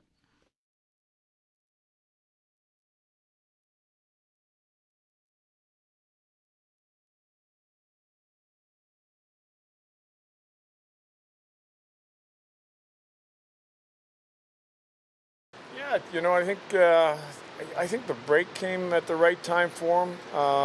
It's been hard to compete for him. I think he's been able to handle that compete. The physicality at times has been really tough, and he's been able to handle that. But overall, just to maintain a high level of play is, what you're looking for. Lindy Ruff on Noah Osland. We'll talk to Lindy in 2 hours. They're out in Vegas. Sabres in Vegas. Getting closer and closer to the playoffs here. First playoff game is going to be... Have you done that yet? I have looked. I think it's like April 17th, I want to say off the top of my head. So a month. Yeah. 1 month to playoffs. Last game of the regular season is for the Sabres. April, they're on the road, right? They finish on the road? Yeah. Their last game is April 15th. Home against the Stars. I'm seeing Saturday, April 18th is what we are looking at as the probable starting night. A month from the playoffs. Yeah. And if the playoffs started today, they are home either Saturday or Sunday that weekend. Yes, and the odds that they are going to be home for game one continue to increase, right? Yeah.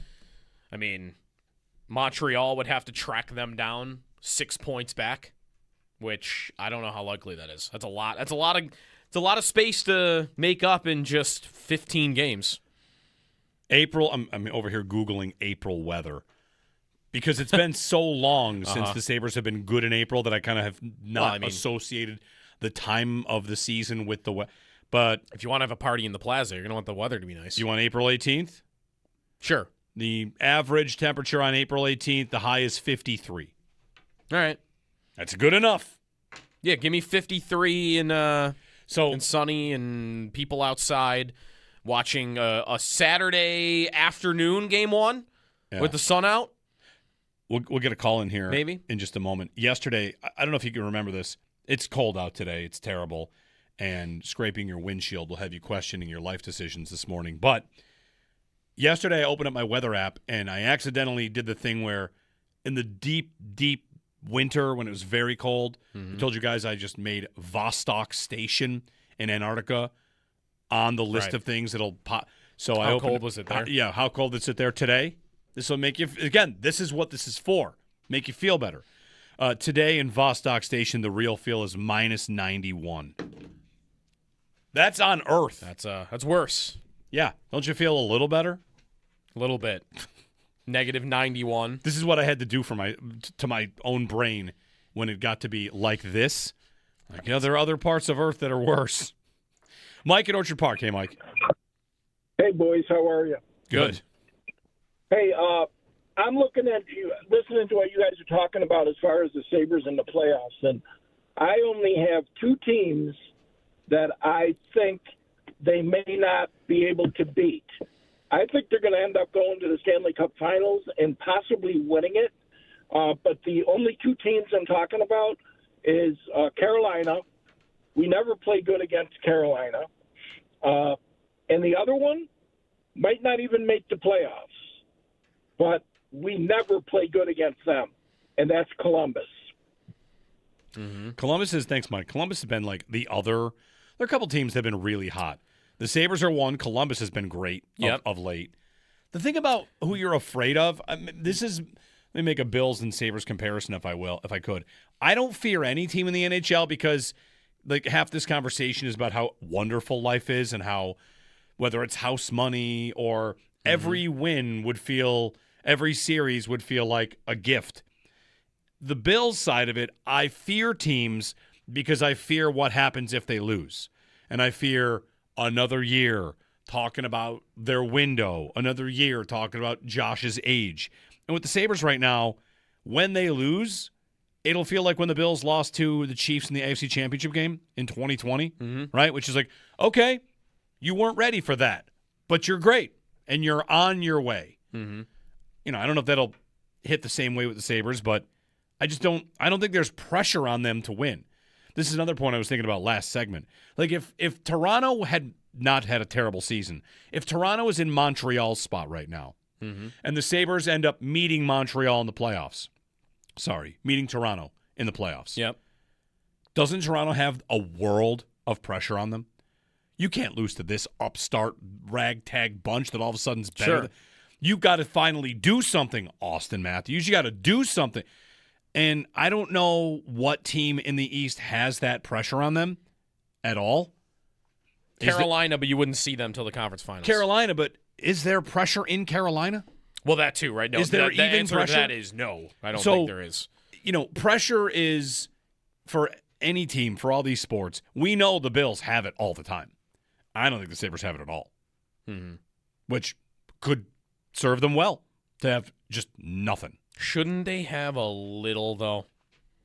Like, I keep coming back to Florida is not here, and I don't know who the Sabres head coach will be next year. And those 2 elements, and if you want to include what goalie looks like next year and whether those guys play as well, we'll probably do that forever as long as Lyon and Luukkonen are their combo. Like, when does the floor fall out on them?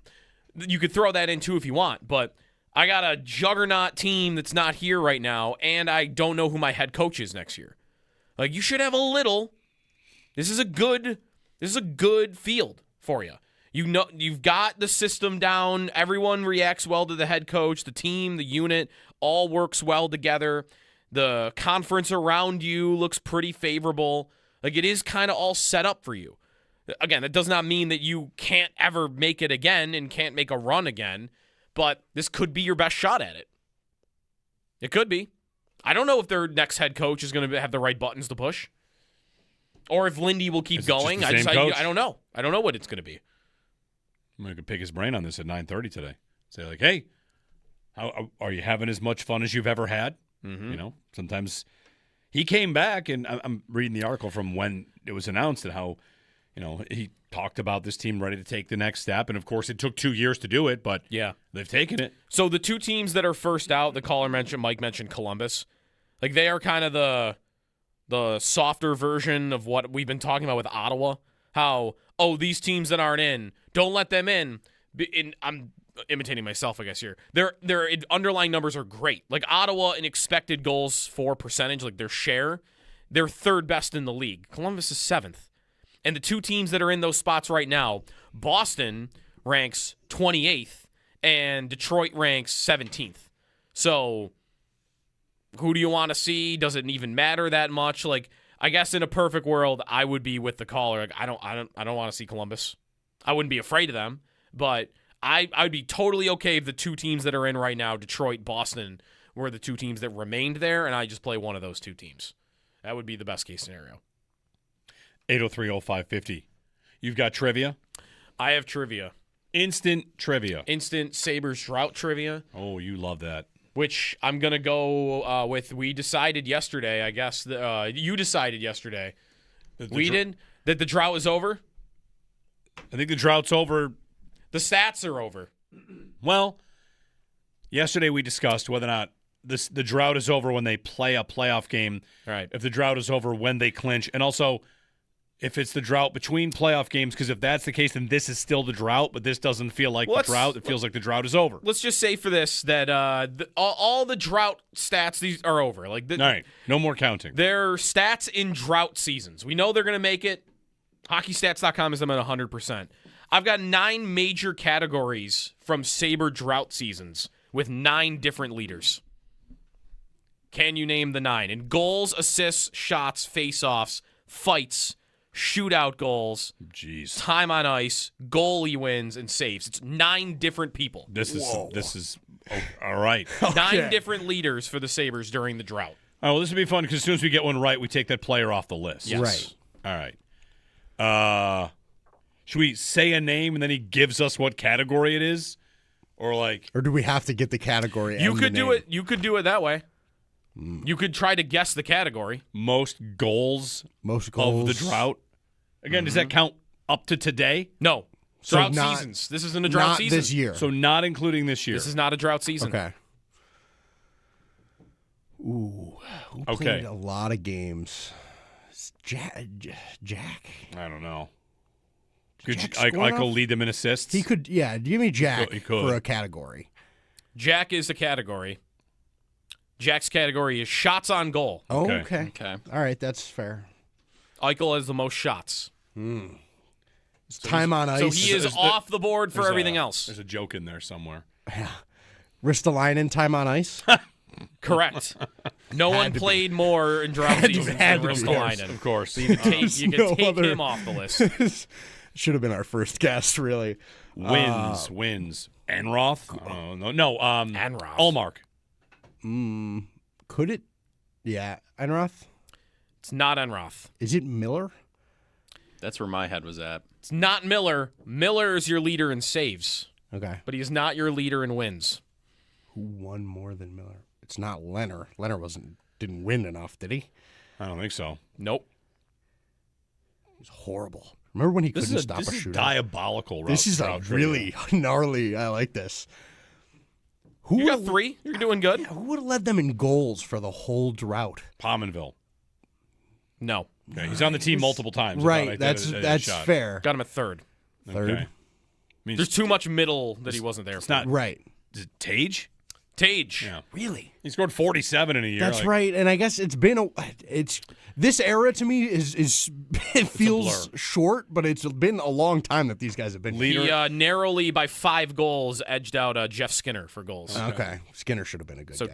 Tage is you're done with Tage. Assists. Could that be Assists. Could that be Darlene? He's been here for a long Could time. be Darlene. Darlene. Because Okay. he's like, I heard Marty saying he might catch Perot, which sounds crazy. In what? In assists. In assists? I think so. I thought Perot every record was like unbreakable. I I'll thought have so to too, look. but I'll have to Marty, look.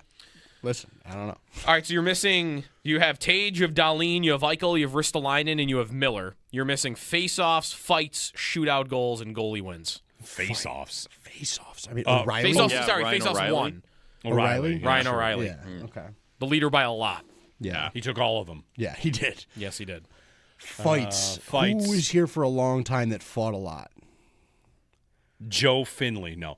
Who fought a lot. Scott wouldn't have been He would here maybe long lead enough. in fights per 60 minutes. I Right. think he played 2 games and got in like 4 fights. Who leads the team in fights in the drought? Gergenson's never fought. No. No, he's not on this list. What's the number? The number. Did they have a goon, like one goon for that long in the drought? I mean, Delorier was here for a while. 28 fighting majors. Oh. Second place is at 19, so he's the leader by a good margin. Yeah, well, He's still in the NHL, still in the NHL. if that helps. So not Delorier. He is still He's in the NHL. still in the but NHL, but he's it's not the answer. Delorier. It's not Braden Delorier. McNabb. Nope. Wow. No way. I don't know. Did he play 5 games? Of course I don't know if I'm going to get this one. I don't know who would have led them in fights for this drought.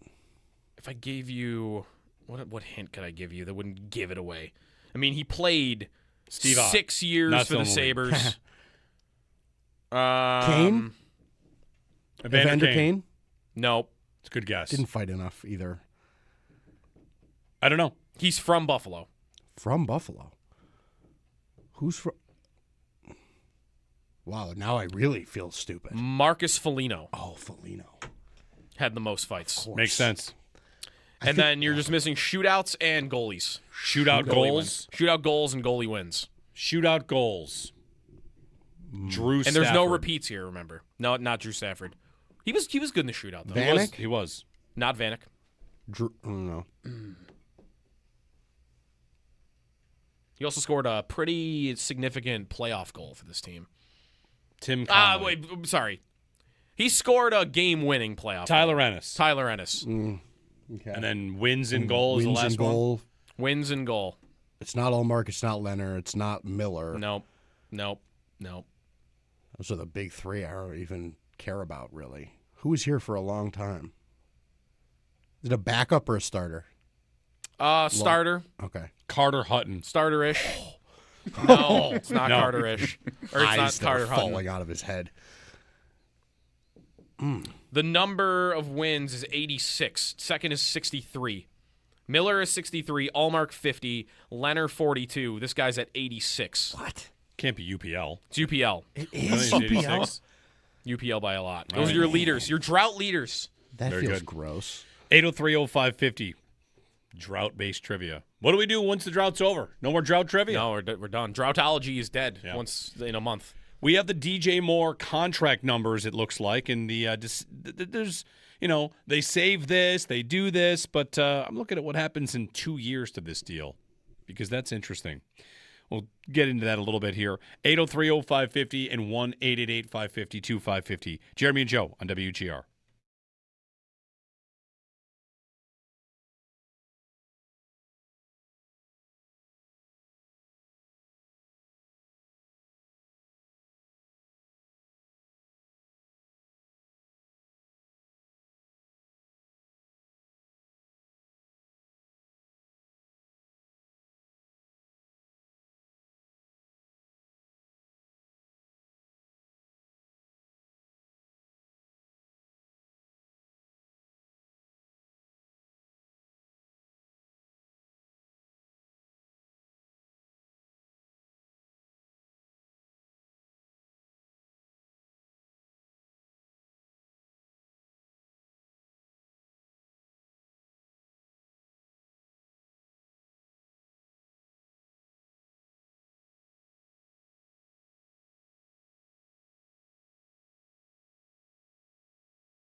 Joe Brady.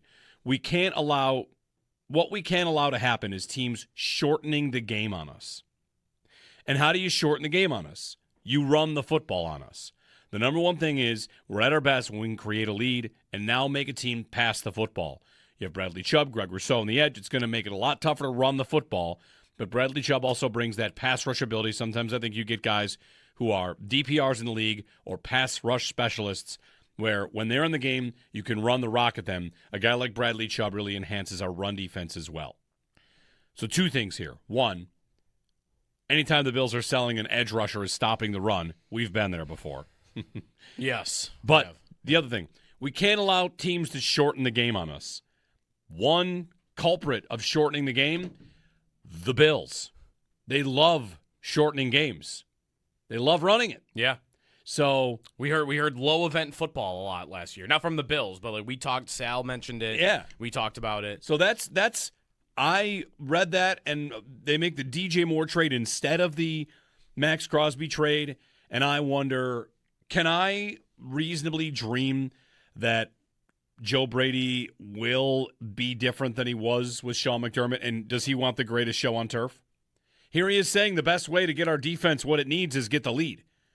Well, that shouldn't always be the commitment to run and being so run-heavy. They've been a very run-heavy team the last couple of years. Mm-hmm. If that's personnel-based, like, all right, that would make sense.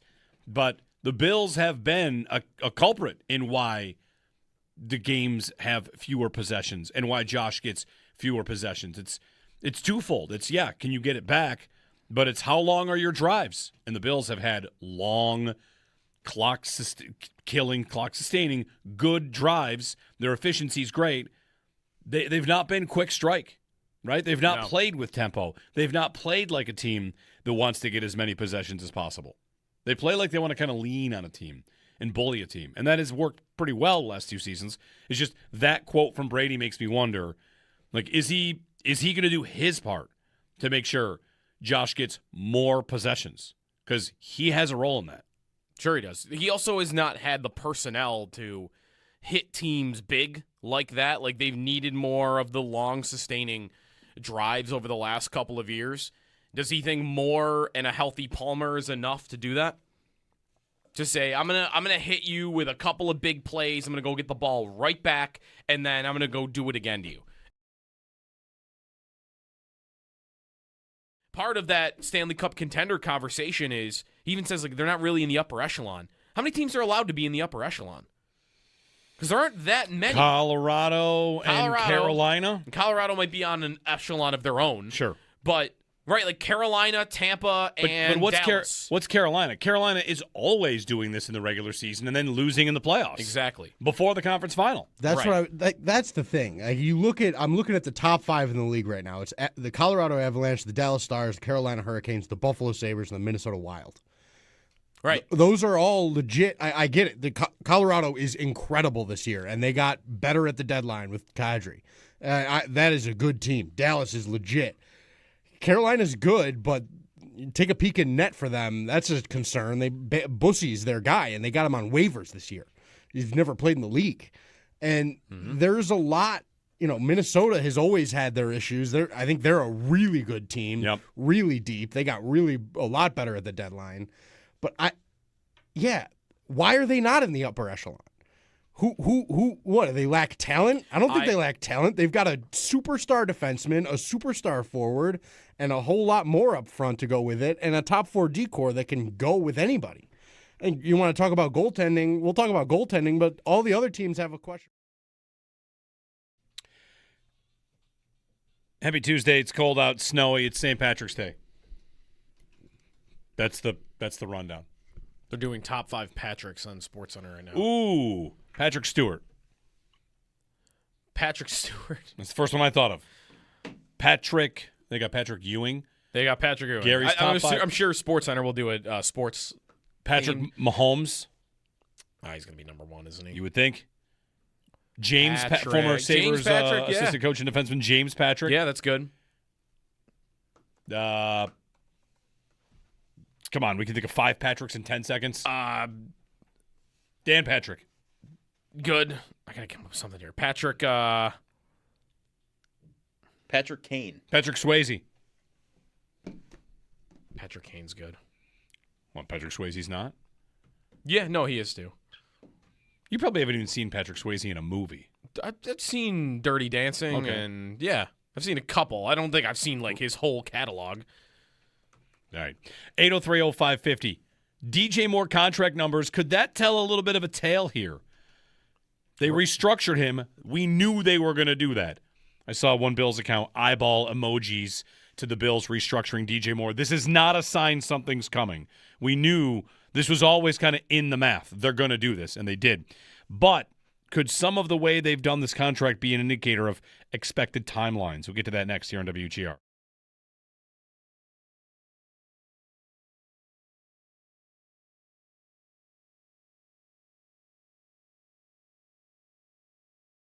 This is true or false. This right now, where the Sabres are, I don't know if this is the term. Maybe it is, maybe it isn't. House money. It's already a great year. And almost nothing can change that. That's true. It's already a great year. What's a good finish? From here? Where will they end? And we will kind of just be like, you know what? Great. They have to win a round? I think they might have to win a round. I think for me, they have to win a round. They have to win a round? Like, that's why, like, you said house money. I'm like, I don't like house money for them right now. But even if they lost in the first round, what would we say? Hey, we'd still say great year. We'd say great year. It was a great year. Great year. Build off it. You're young. You know, you'll be back, hopefully. And you'll hope. Hopefully. Will we trust that? Right. Or will we think we're the golfer that just had the best round of their life and then next time out is going to shoot 130 again? Right. No, it can happen. Just the mental side of Look that. at Ottawa. Ottawa made the playoffs last year. They were a young team. They finally broke their playoff drought, probably thinking like, oh, here we go. And they might miss the playoffs this year. And they have a lot of work to do to not do that. So you don't know. Hockey is like that. I think they're too good. I think they've earned something above house money.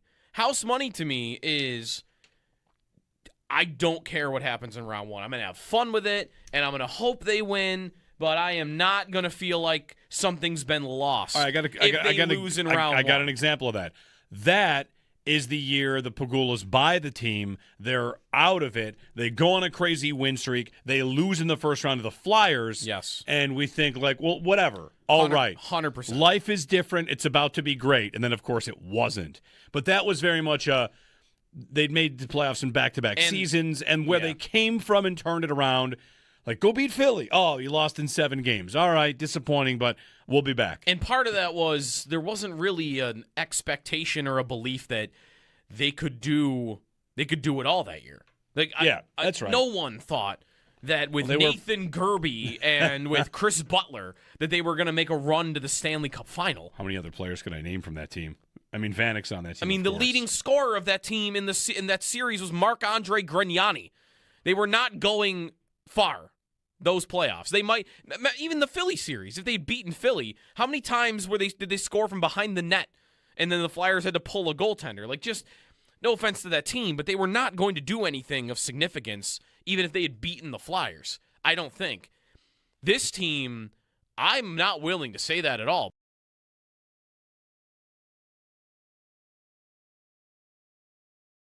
Well, in the piece from Lance Lysowski, Buffalo News, sat down and spoke with Brandon Beane.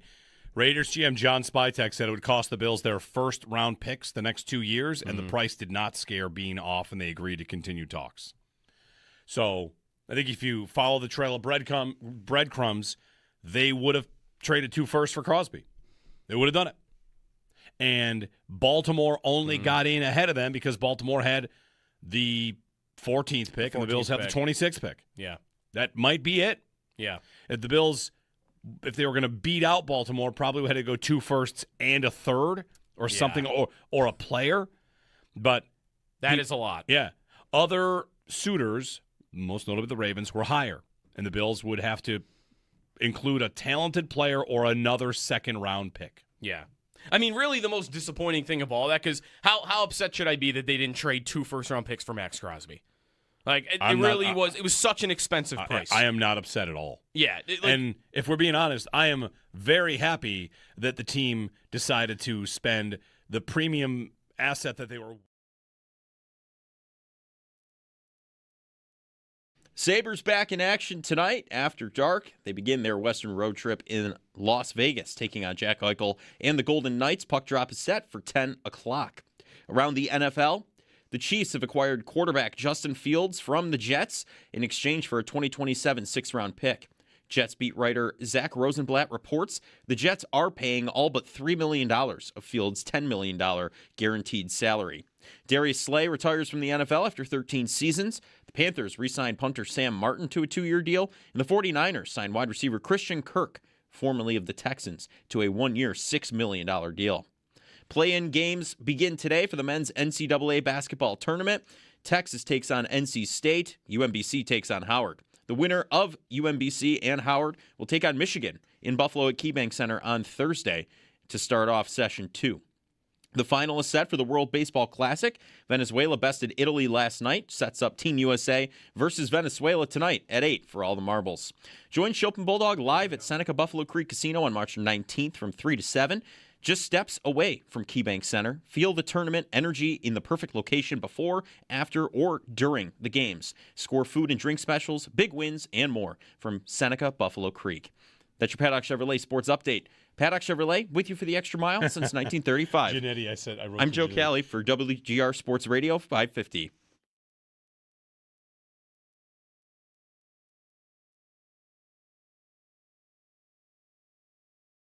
Last year was my first winning season, so I got a taste of what everybody's been getting a taste of here in Buffalo. So just to get to that far and just get over that hump is the next step. So all around for me, for the organization, for everything, for everybody, it's just going to be getting to that next step.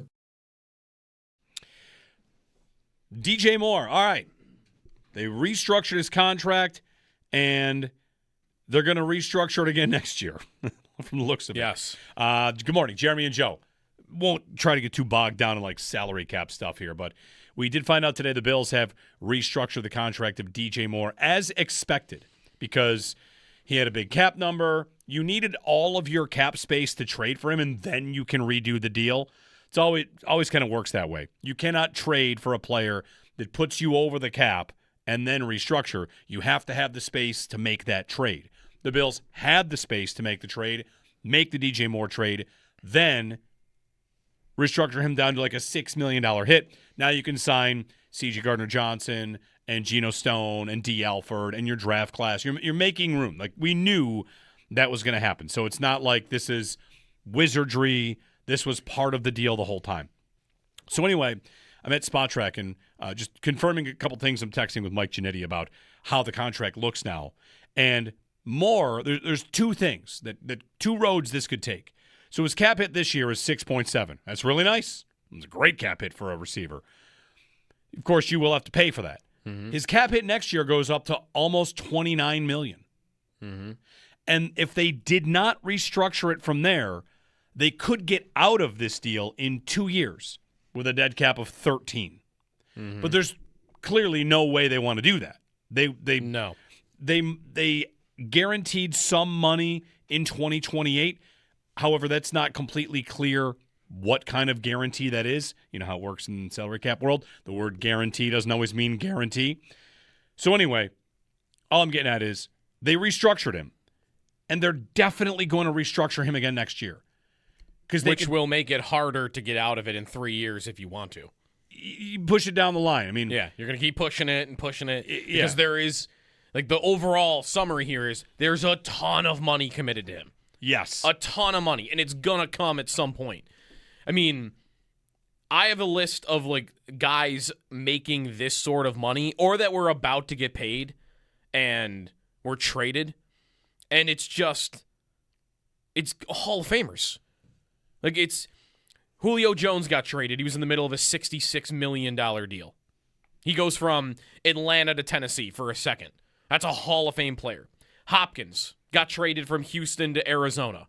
He was in the middle of a Hall of Fame career. Beckham, who had started hotter than any receiver in NFL history, he got traded months after he signed a $90 million extension. but guy in his mid-20s that was an elite receiver at the time. Devontae Adams, Tyreek Hill, A.J. Brown are guys that got dealt for big prices and then immediately signed. Like these are the players that get traded for a pick like that with money like this committed. They are paying a price for DJ Moore equivalent to when Hall of Fame level receivers get moved. Tyreek Hill, A.J. Brown, Devontae Adams, Beckham, Hopkins, Julio Jones. Hill got traded for multiple firsts, did he not? He got traded for a first and a second. Okay, first and a second. And then a $120 million deal. Right. But like anything above a second, like these are the players. They are the best receivers in football in their primes. And Moore is not that player. He has not. He's good. He has not put up those, right, statistically. It is incredible to me the price they paid. Like, all that money. I saw Giannitti tweet that out. I'm like, look at all this money. The Bears have to be laughing that they got a second-round pick. You should have to pay someone a second-round pick to take this contract. Not the other way around. It's crazy what they committed to him. That actually does make me more optimistic, though. They're going to use him like crazy. Yeah. Because they're committed to him. They're going to make it work. Like, it's nuts how much they're committed to him with money and a pick. They got to use him. They have to be planning on using him like a number one receiver. That's my only conclusion for how much they are tied to him. Well, it's one of the reasons where Christian Kirk signed yesterday. Let's talk receiver a little bit here. Christian Kirk signed yesterday, 1 year, $6 million with the Niners. Kirk and Josh Allen are friends, right? We'd always wondered if they're ever going to match up and play. And once they signed Moore, my thought was no receiver that makes any money can even be considered at all. Yeah. Because you have Shakir and Palmer making good money, especially Palmer, who for the third highest paid receiver. Like, if you thought they were going to still go get Dobbs, I don't know how you would do it. Even Darnell Mooney was an idea. Hey, buy low, 1 year prove it deal. He signed for 10. There's no receiver of consequence, I don't think, that they can sign. No, I don't even know who's out there. I don't even think about it, and I don't think they should. They should keep adding these 1 year defensive deals like they have with Geno Stone and C.J. Gardner-Johnson. Like, there are things to like about these 1 year deals, I think. They usually don't come with too many cap problems. Sometimes there's a void year. They void yeared Joey Bosa and Larry Ogunjobi. So sometimes those cap hits go in the future, but 1 year deals and just wait for the draft. Yeah. Really, that's it. And if there's another receiver added to the mix, it will be the draft. The question is, how does the board fall and who will it be? But revisiting a conversation we had earlier, so Lance Lysowski of the Buffalo News, he sat with Brandon Beane and also had a quote in there, maybe sat with Joe Brady too, about Max Crosby, Trey Hendrickson, and how the Bills land on Bradley Chubb. And Chubb's a guy they liked because they were like laying out the guys they could go for. But in the piece, Brandon Beane, effectively, that we find out that 2 firsts for Max Crosby did not scare the Bills off. That was not a price they were scared of. Right. Baltimore simply had a higher first-round pick, so that's why they were able to get that deal done. Of course, they backed out of it. But if the Bills are offering, we'll give you 2 firsts. Well, Baltimore's offering 2 firsts, and they pick 14th. So you've got to sweeten the pot. And in the piece from Lance, it suggests it would have been a rostered player or an additional second-round pick. So 2 firsts and a second for Max Crosby. I am very happy the Bills didn't do that, didn't want to go to try and beat that Baltimore price to pay for Crosby. Had they not done DJ Moore, would we be sitting here today with Max Crosby here, having been dealt for 2 firsts? Monster trade. I think it is very possible. If the DJ Moore trade does not happen, I think it's very possible the Max Crosby trade does. Because Beane says we had some agreements in place and we weren't going to back out of those. And I don't think that's D. Alford. No. Unless that's Bradley Chubb. Verbally and not reported. Well, that'd be hard to believe because they're still kind of in contact about Crosby and Hendrickson through the process. So I think it means if they had not swung for DJ Moore, he would have been calling Vegas today and saying, like, all right, let's make it happen. He wanted a fish. And he did. And I'm good with that on a large level. Like, I wanted a fish too. The question is, did you get a big enough one? With DJ Moore, you do have the force multiplier. We've wanted anybody out there that can play because if we all believe Josh Allen makes everybody better, which we do, right? He makes a lot of players better. Yep. Who can make him better? I think DJ Moore is good enough to help him be better than he has been with, the guys on the outside they've had on the outside. So you spend a second, you spend a lot of money, you get it because you feel like it's a bankable asset, but you're going to be living life like the Bills do with the salary cap. If it's a fuel gauge, they are always on E. they are on E, and then they are making their own gasoline and putting it back in the tank and driving another 5 miles, and they're on E. They're always on E. And this time next year, we're going to see the headline again. The Bills have restructured DJ Moore, creating $17 million in space, which, again, if they win the Super Bowl, who cares? And can they win it? Yeah. Yeah, of course they can. Yeah. Of course they can. The Crosby trade would have been a weird one because I don't like that price. If it had cost them 2 firsts and something additional, that is a crazy amount. But at the same time, I'd have to give it to them that they did the thing they've been unable to do for multiple years, which is get an elite player here around Josh Allen, either side of the ball. Get another guy that can take over a game that is thought of to be one of the best at his position in football. And even though the price would be insane, they would have done it. And I don't think DJ Moore is of that caliber at his position.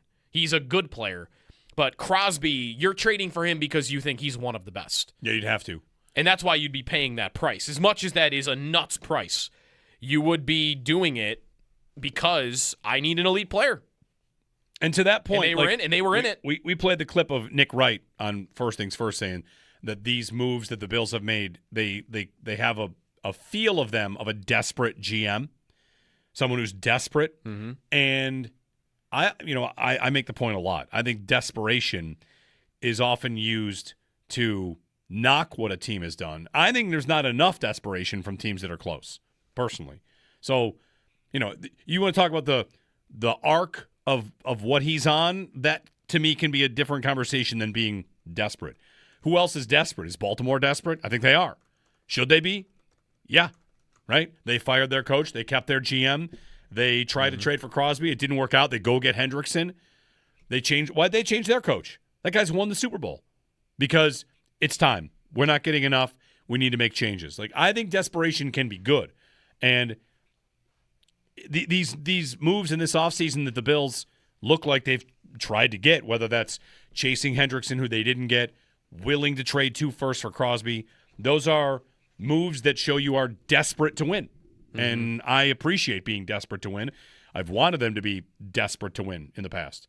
Now, for me, this bigger conversation here. Will we ever get to a point where trading up in the draft is a better idea than this kind of stuff? You can tell me trading 2 firsts for a Max Crosby or trading a second for DJ Moore and a contract.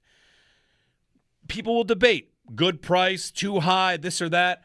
I can't get people to agree that trading from 26 to 11 for a great edge rusher, receiver, no one will give me that's a good idea. The draft still hates trading up. And I'm waiting for any GM, counterculture GM, to say, no, it's not.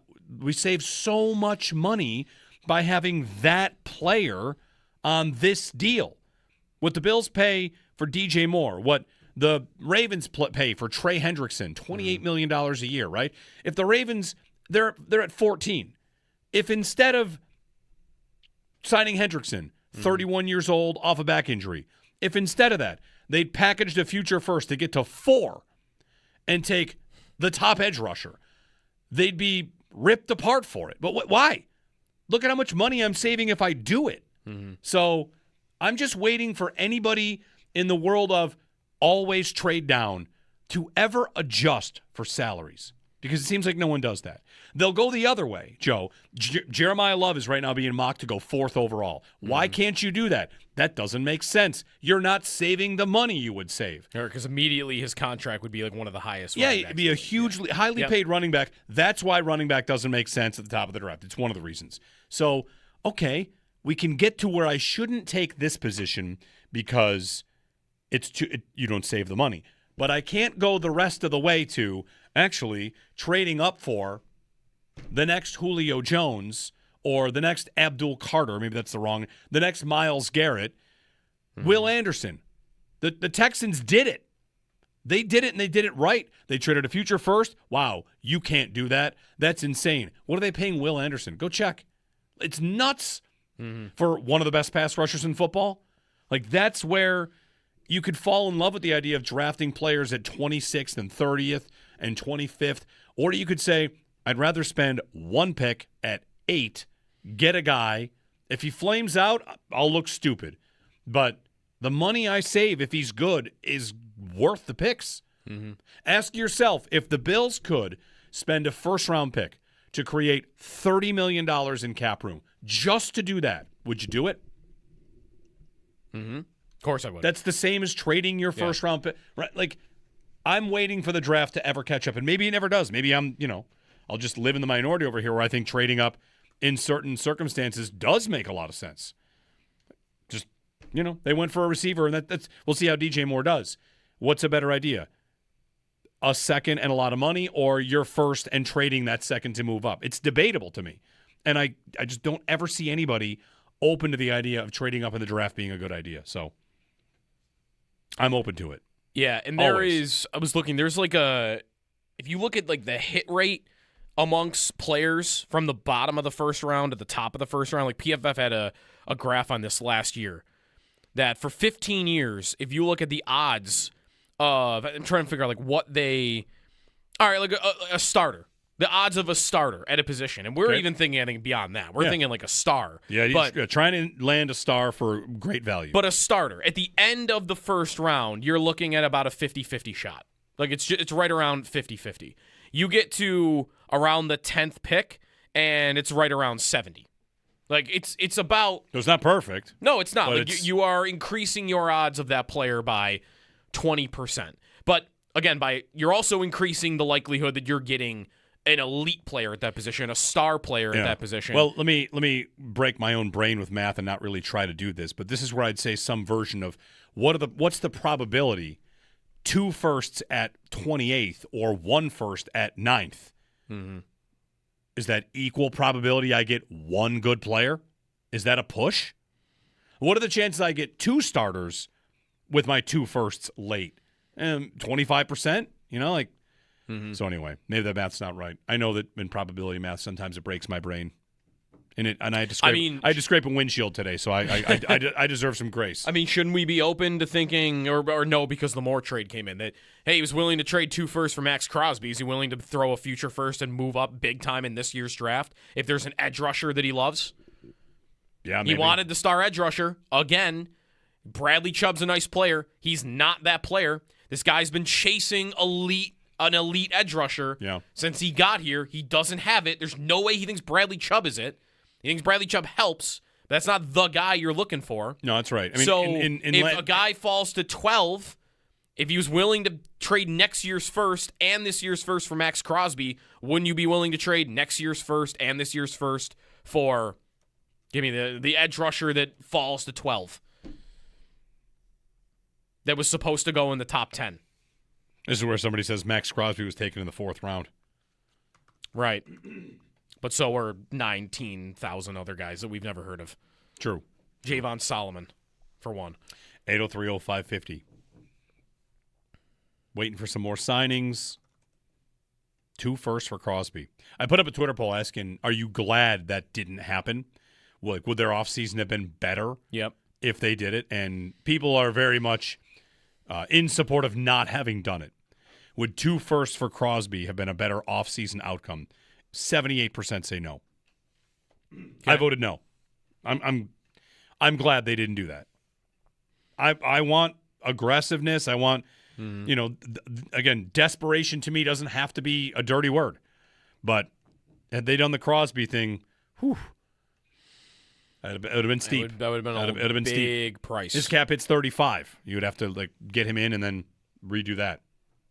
So anyway. Which they would have been able to do, yeah, right? Because they would have got him before the league year stuff, and they also then would still have a need at receiver. So, right, and be looking in the second round, which, right, unless they were gonna, if they had traded for Crosby, there wasn't a receiver move that suddenly they would have signed Romeo Dobbs instead. No, contract wise, that was going to cost a lot.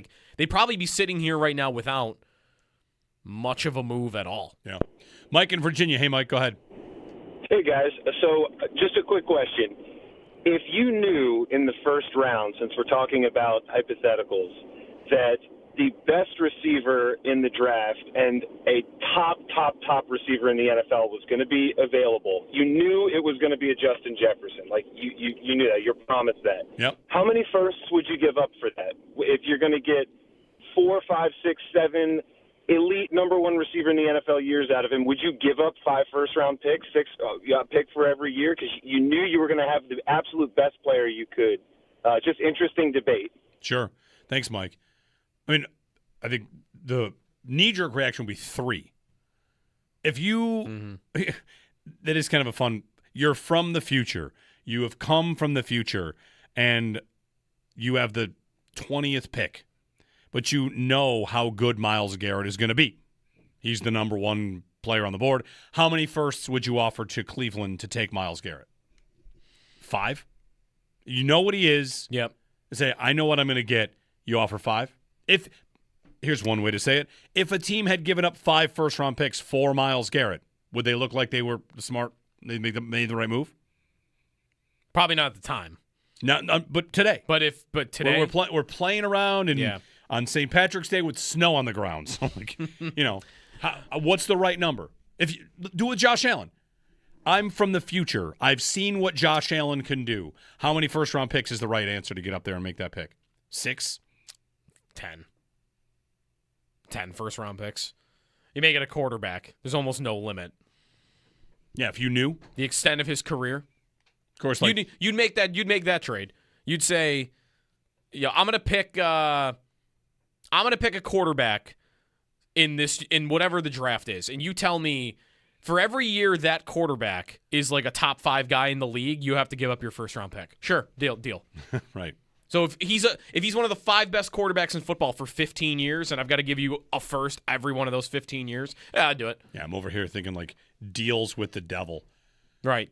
This is approaching Let's Get Stupid, but I'm here for it. You know what's funny too? This PFF article from last year about the probabilities of hitting in the first round and where you're hitting. They do it by position also, and interestingly, edge rusher has the lowest day one hit rate of any position. Can I give you an? It's under 50%. It's the only position under 50% for the whole first round. Can I give you a guess why?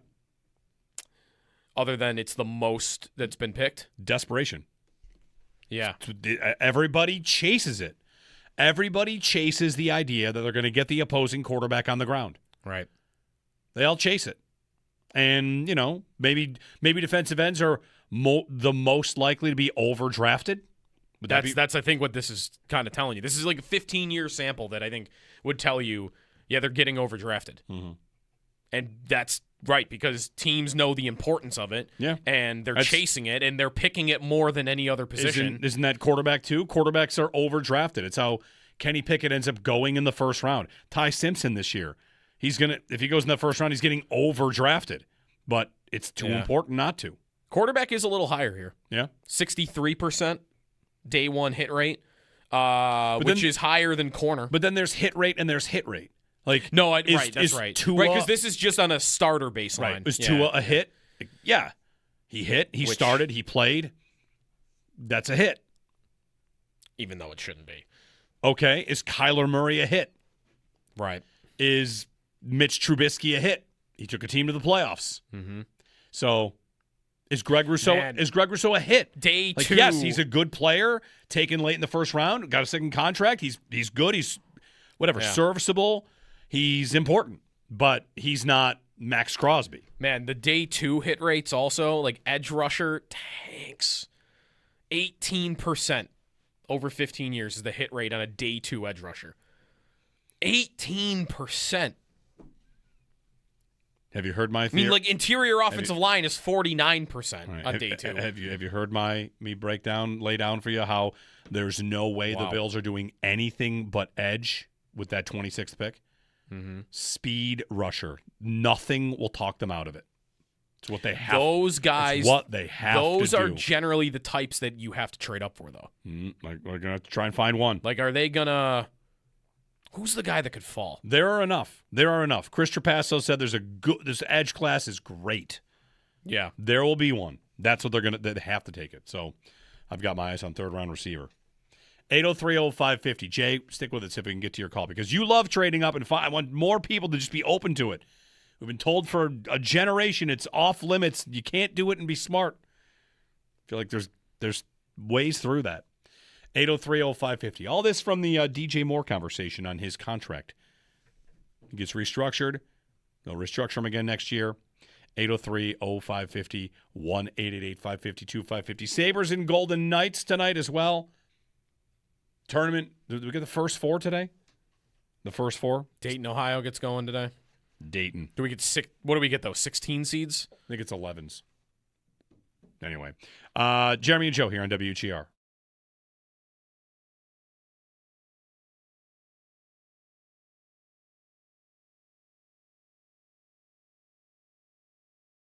Part of that Stanley Cup contender conversation is, he even says, like, they're not really in the upper echelon. How many teams are allowed to be in the upper echelon?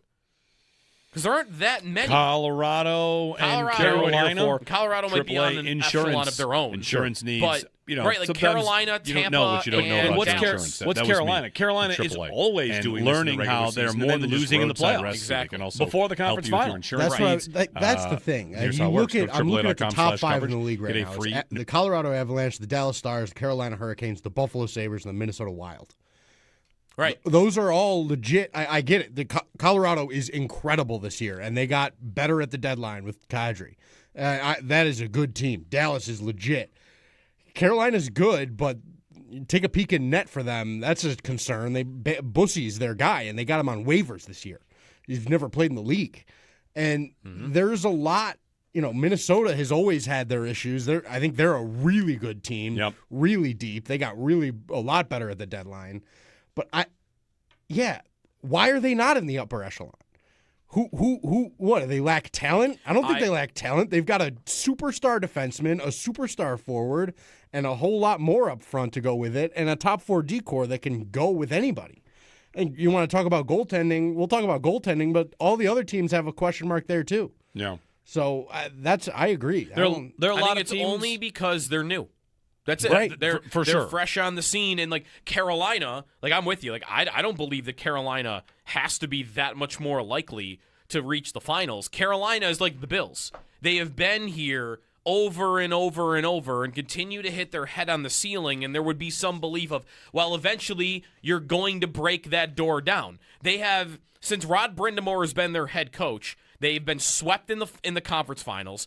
They lost in 5 in round 1, 5 in round 2, 7 in round 2, swept in the conference finals again, 6 games in round 2, and then got beat in the conference finals in 5.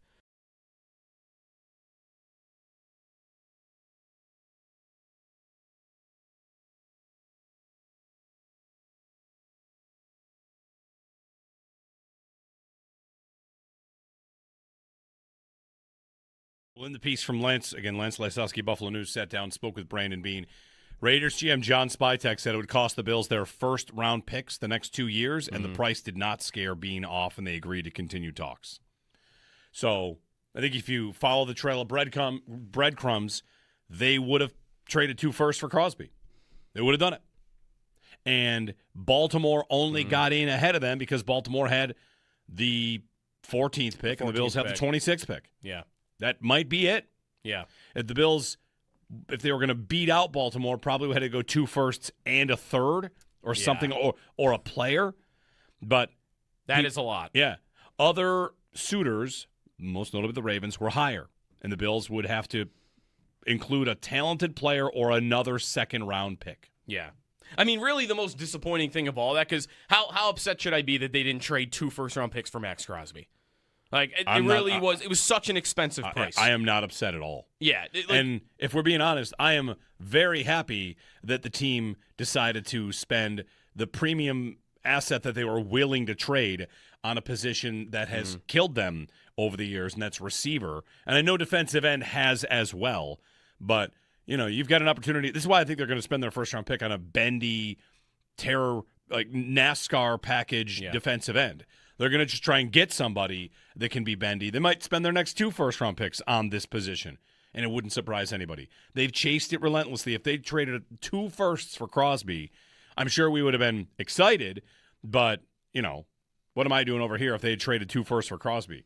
I'm blowing the receiver train horn saying, like, okay, right. You spent another insane amount on that position, and it's time to make smarter decisions. So they land on not getting Crosby. They did not balk at 2 firsts. Yeah, but they did not do it because they weren't going to back out of a deal.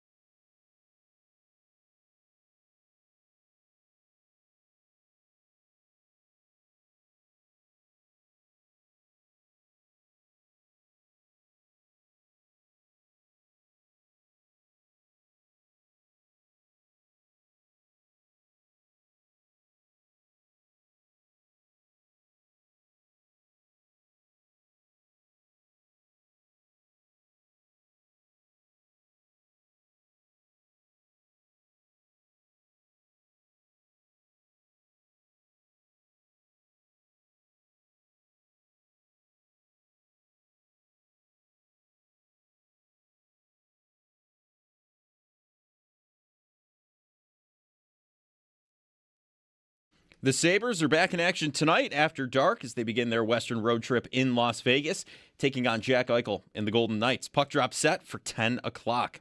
Looking around the NFL, the Chiefs acquired quarterback Justin Fields from the Jets in exchange for a 2027 sixth-round pick. Jets beat writer Zach Rosenblatt reports the Jets are paying all but $3 million of Fields' $10 million guaranteed salary. Darius Slay retires from the NFL after 13 seasons. The Panthers re-signed punter Sam Martin to a 2-year deal, and the 49ers signed wide receiver Christian Kirk, formerly of the Texans, to a 1-year, $6 million deal. Play-in games begin today for the men's NCAA basketball tournament. Texas takes on NC State, and UMBC takes on Howard. Winner of UMBC and Howard will take on Michigan in Buffalo at KeyBank Center on Thursday at the start of Session 2. The final is set for the World Baseball Classic as well. Venezuela bested Italy last night, which sets up Team USA versus Venezuela tonight at 8 for all the marbles. Those are your Paddock Chevrolet sports headlines. Paddock Chevrolet with you for the extra mile since 1935. I'm Joe Kelly on Western New York's voice of the fans, WGR.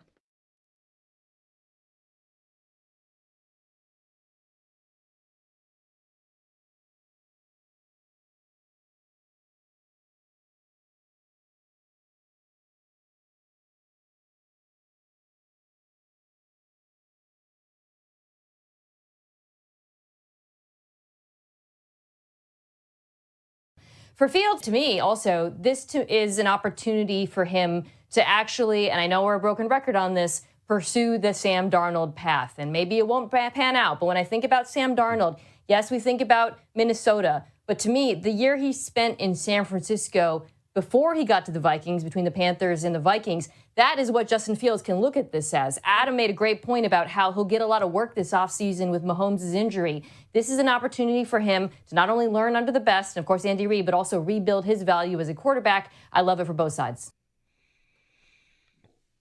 Mina Kimes on the Justin Fields trade. I mean, he could start week 1. Yeah. Justin Fields of the Chiefs. Which I don't think would do well for me in our home opener bet. Because I don't think Justin Fields is starting the first game at the new stadium. I saw there's an account online called like NFL Nerd that does mock schedules. Yep. And suggested the Bills opener would be week 2. That is a common thing that happens. Mm-hmm. Home opener being week 2. So the stadium can kind of get a little bit of a glow up away from opening day and opening weekend. Mm-hmm. If that happens, that's up against Borderlands, right? Just saying. That's that week in the NFL. That's week 2. Our home opener bet, I have Miami, the Chargers, the Lions. And the AFC North winner, which ended up being Baltimore. No, matched up across. Yeah, So, second place, Baltimore. And you have Kansas City, New England, the Jets, and the Bears. Yeah. DJ Moore revenge game week 2. Oh, that helps. It does help you That's a little good. bit. Yeah, that's good. Little bit. I like it. It could be anybody. If it's week 2. I still think New England would be the favorite, but I think you've got a volume of options here that I don't have. Because it is not going to be the Chiefs, right? No. Because they're not going to know when they make the schedule in the spring what Mahomes' availability is going to be. And for competitive reasons, you could be upset about this also. But they are absolutely going to push Chiefs and Bills off until Mahomes is going to be more likely to be there. Yeah. So I'm not getting Chiefs.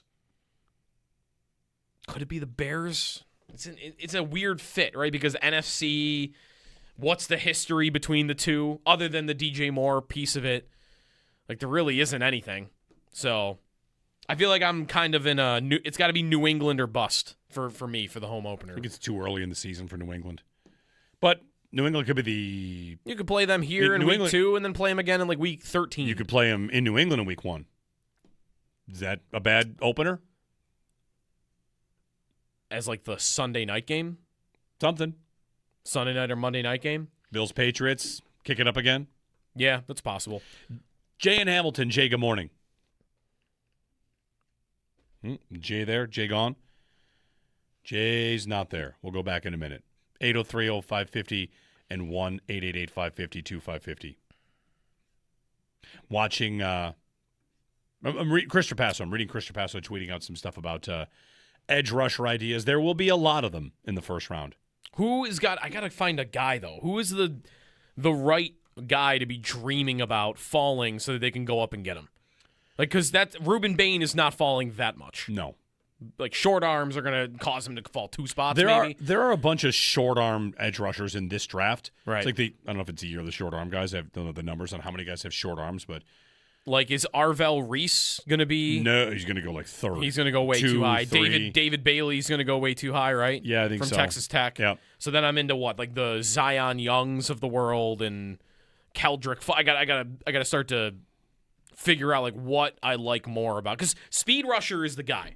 Yeah, for sure. Like, it's got to be a speed rusher, and whoever fits that ilk, that is, all right, top 10-ish pick, and he fell to 15. Go get him. Like, I'm into that. I'm really into that idea. Malachi Lawrence might be your name. Okay. Trapasso writes about Malachi Lawrence. Sudden, explosive. That's what I want, right? Like, burst, flashes, stop-start quickness. He is twitchy, fluid, plays with visible anger and urgency. And effort level is a defining trait. He wins with burst. Mm-hmm. Malachi Lawrence. Projected to go mid-first into the second.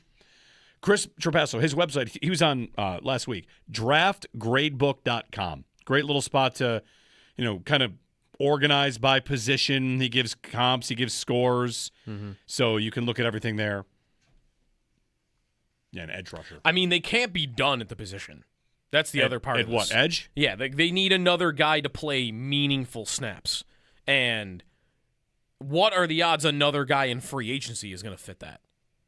Because right now, who's definitely playing meaningful snaps on the edge? Rousseau is, Chubb is, and Hoyt probably is. You just don't know if he's healthy enough by the time the season starts. I would think he is. I mean, Achilles, guys come back from that.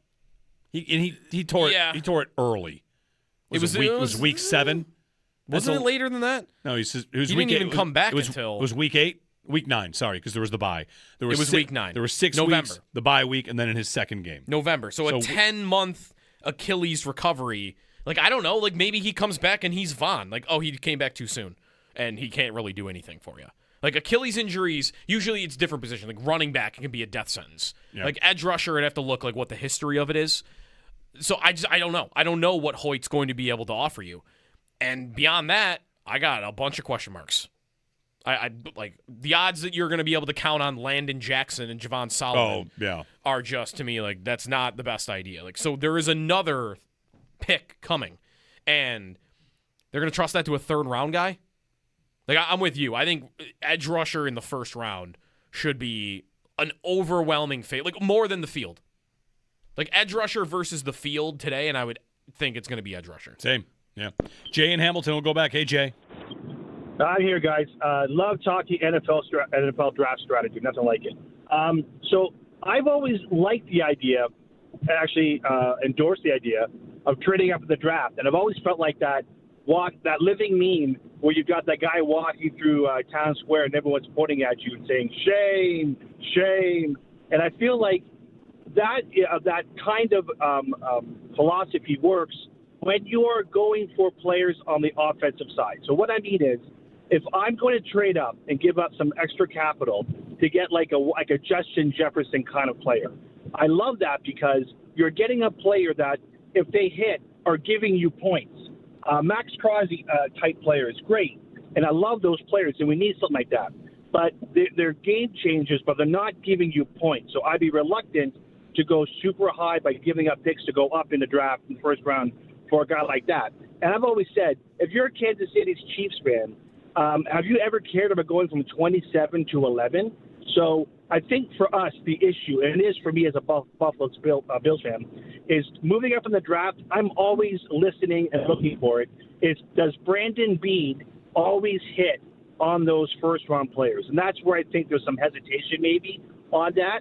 But if you have a player, and I think if it's an offensive player, particularly for us and it's a receiver, you see what you can do to move up to get that guy, because then that becomes your first-round player for the next 3 to 5 years, and I'm cool with that. And I'll end here. What I don't want to do is, like we did with the Buki Basham trade, is get back into the bottom half of the first round for a player like that. But do not poo-poo the move up in the first-round draft. Thanks, guys. Thanks, Jay. I just don't think there's any chance to do it for a receiver now that they've already done the DJ Moore trade. Like, I'm just taking that off. In terms of... You'd be investing your first-round pick, your second-round pick, and then your biggest contract of the offseason all at one position. And then if you're trading up and whatever it takes to move up, he's talking about trading up again. Right. Like, I just don't think you would do that. The edge rusher pursuit, if that's ultimately what it is, like Geno Stone, C.J. Gardner-Johnson, do they take safety off the board? No, but they might make it feel like you don't need to get one in the first.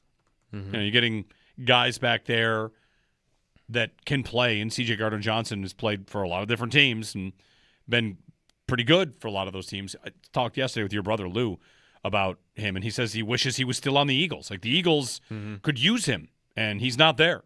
So, like, that's a player that is good, that plays on good teams. And if it's stopgap, okay, they can still draft a guy.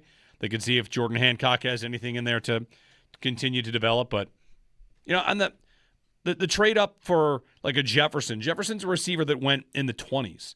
Like, that's not – I feel like Jefferson's the case for not necessarily trading up. If you're – what I'm getting at the idea of, like, the trade up that nobody likes is 2 firsts to get into the top 10. Like, let's get up there. And the Bills did that for Allen, and the Chiefs did that for Mahomes. Like, yeah, for quarterback, it's people will endorse it for quarterback all the time. And I just think that there are just like everything else.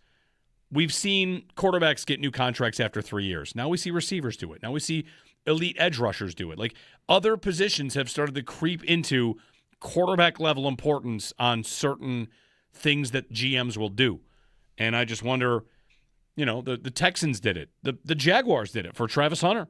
Mm-hmm. Right? They moved into the first. They traded a lot. To move up, 3 spots? Yeah. Like, they don't have their first this year, right? Because they did that. And maybe that won't be worth it, but I feel like more teams should be hunting and should be aggressive. Maybe just because it's more interesting. That's why I want it. Anyway, 803-0550. Thanks for the phone call. Vinny in Staten Island. Hey, Vinny. Hey, how are you guys?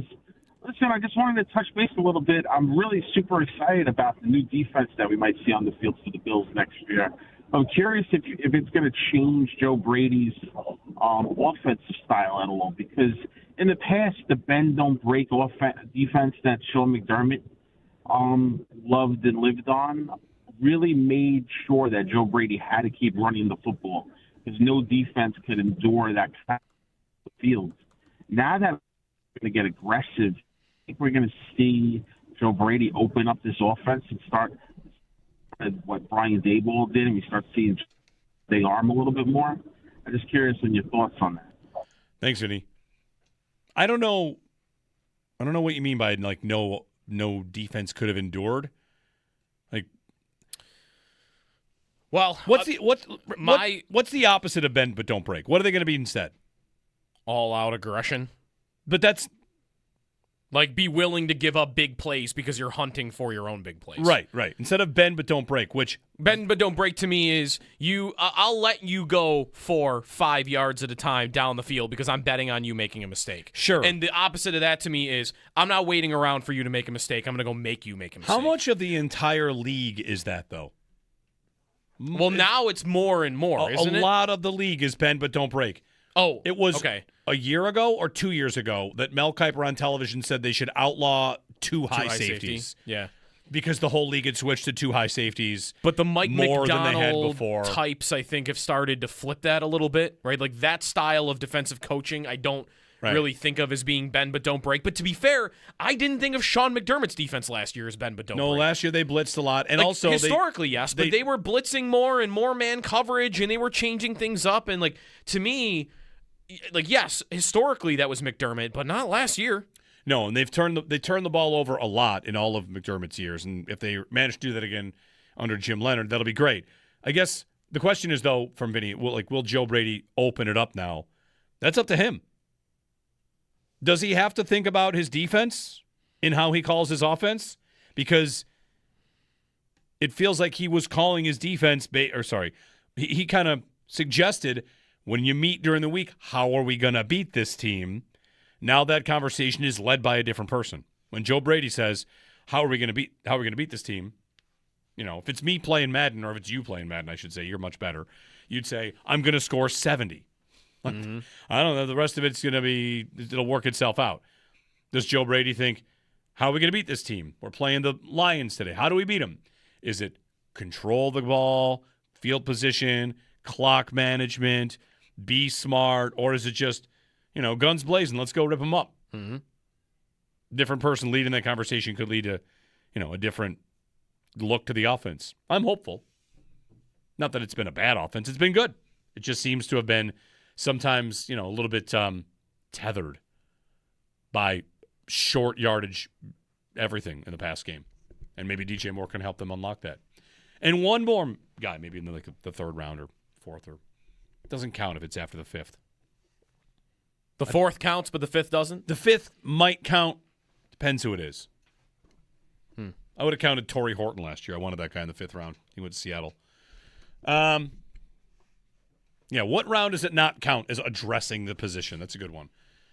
If they didn't take fourth is debatable. Fifth, I think everyone should be on board. If they didn't take an edge rusher until the fifth round, right, we'd be like, you did not address edge rusher, right? Right. All right, fine. We'll give you 4 rounds, and after that, we can have our criticism. Matt Milano, Khalil Shakir, Puka. Yeah, but also like Caden Prather. 803-0550.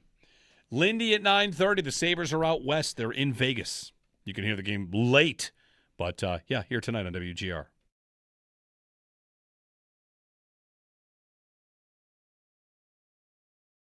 Joe Brady. What we can't allow to happen is teams shortening the game on us. And how do you shorten the game on us? You run the football on us. The number one thing is we're at our best when we can create a lead and now make a team pass the football. You have Bradley Chubb, Greg Rousseau on the edge. It's going to make it a lot tougher to run the football. But Bradley Chubb also brings that pass rush ability. Sometimes I think you get guys who are DPRs in the league or pass rush specialists where when they're in the game, you can run the rock at them. A guy like Bradley Chubb really enhances our run defense as well. So 2 things here. 1, anytime the Bills are selling an edge rusher as stopping the run, we've been there before. Yes. But the other thing, we can't allow teams to shorten the game on us. One culprit of shortening the game, the Bills. They love shortening games. They love running it. Yeah. So we heard low event football a lot last year. Not from the Bills, but like we talked, Sal mentioned it. Yeah. We talked about it. So that's I read that, and they make the DJ Moore trade instead of the Max Crosby trade, and I wonder, can I reasonably dream that Joe Brady will be different than he was with Sean McDermott, and does he want the greatest show on turf? Here he is saying the best way to get our defense what it needs is get the lead. Well, that shouldn't always be the commitment to run and being so run-heavy. They've been a very run-heavy team the last couple of years. Mm-hmm. If that's personnel-based, like, all right, that would make sense. But the Bills have been a culprit in why the games have fewer possessions and why Josh gets fewer possessions. It's twofold. It's, can you get it back? But it's how long are your drives? And the Bills have had long clock-sustaining, good drives. Their efficiency's great. They've not been quick strike, right? They've not played with tempo. They've not played like a team that wants to get as many possessions as possible.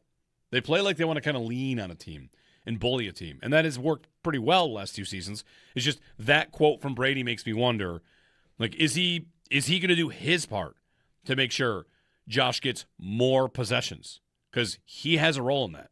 Sure he does. He also has not had the personnel to hit teams big like that. Like, they've needed more of the long, sustaining drives over the last couple of years. Does he think Moore and a healthy Palmer is enough to do that? To say, I'm gonna hit you with a couple of big plays, I'm gonna go get the ball right back, and then I'm gonna go do it again to you.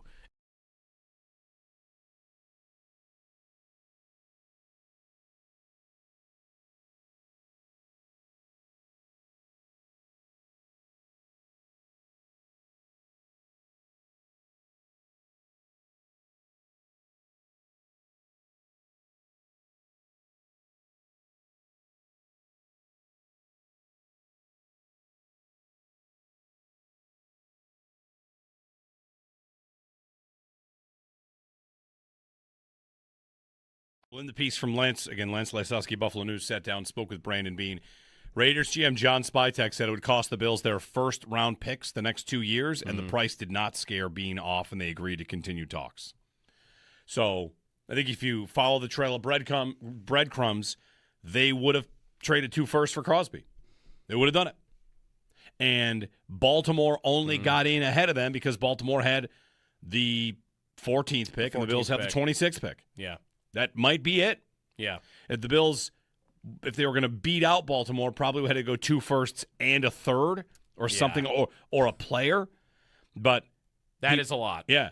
Other suitors, most notably the Ravens, were higher. And the Bills would have to include a talented player or another second-round pick. Yeah. I mean, really the most disappointing thing of all that, because how upset should I be that they didn't trade 2 first-round picks for Max Crosby? Like, it was such an expensive price. I am not upset at all. Yeah. And if we're being honest, I am very happy that the team decided to spend the premium asset that they were willing to trade on a position that has killed them over the years, and that's receiver. And I know defensive end has as well, but, you've got an opportunity. This is why I think they're going to spend their first-round pick on a bendy, terror, like NASCAR package defensive end. They're going to just try and get somebody that can be bendy. They might spend their next 2 first-round picks on this position, and it wouldn't surprise anybody. They've chased it relentlessly. If they traded 2 firsts for Crosby, I'm sure we would have been excited, but, what am I doing over here if they had traded 2 firsts for Crosby? I'm blowing the receiver train horn saying, like, okay, right. You spent another insane amount on that position, and it's time to make smarter decisions. So they land on not getting Crosby. They did not balk at 2 firsts. Yeah, but they did not do it because they weren't going to back out of a deal.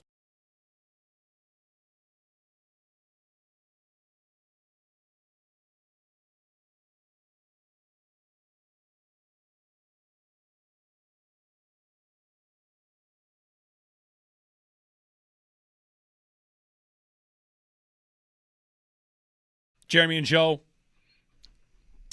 Tuesday. Did you see St. Patrick's Day? We're wearing green. Pro Football Talk is out here talking about NFL expansion now? No, I did not see that. I think just, NBA's doing it. Is the NFL's going to do it next for their $1 billion endorsement?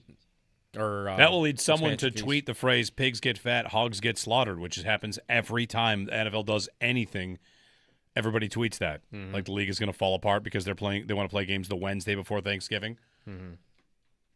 I'll watch that game. Lindy Ruff, 9:30.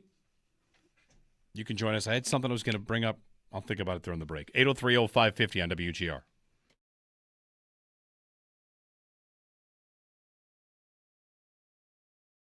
Brandon Beane spoke with Lance Lysowski of the Buffalo News about pursuit of both Max Crosby and Trey Hendrickson, and how they landed on Bradley Chubb, how they were listing out, edge rushers that they thought would be good fits, and Chubb was high on the list, so they land at Chubb once they realized that they can't get Hendrickson because of the price. And Crosby was more of a, we wouldn't go back on some of our deals to chase Max Crosby. Does that mean DJ Moore? Does that mean that if they had known Max Crosby could have been had because Baltimore had a better package to offer, you can't offer the 14th pick. Well, if Baltimore had bowed out, would the Bills, instead of having DJ Moore, have Max Crosby? I guess I thought of Chubb when, but I guess that's Waylon a free Bruin agent signing that would have already been after. That would have already been after, unless that was agreed to. That's what I wondered, and not reported. Yeah, but something along the lines of what would have been agreed to and not finalized. Yeah, he seemed to get the indication that if they, had they known that, maybe they would have gone back and revisited that, but they couldn't because they'd already made agreements. Yeah, if it was the Moore trade, I mean, should they not have gone back on that? Or should they have been worried about their reputation in the league the way that Baltimore wasn't? If they thought it was a better deal for them. If they thought it was, we'd rather have the star edge rusher for that price than this receiver for that price. We made the deal, but it's not gone through officially. I mean, did it take a week between when we learned of the trade and then when it really went pen to paper? I think we learned on Thursday. Yeah. And the following Wednesday, I think, is when it's nearly it went through. It's nearly a full week. So you had a period of time there where you could have gone back on it, I think, if you wanted to, and had either buyer's remorse or maybe the same thing that happened in Baltimore, which is, this hasn't gone through officially yet, and we like that idea over there a little bit more, so, we're not going to do this. I would have loved it. I would have loved it if the Bills had done it.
The Sabres back in action tonight after dark. They begin their Western road trip in Las Vegas, taking on Jack Eichel and the Golden Knights. Puck drop is set for 10 o'clock.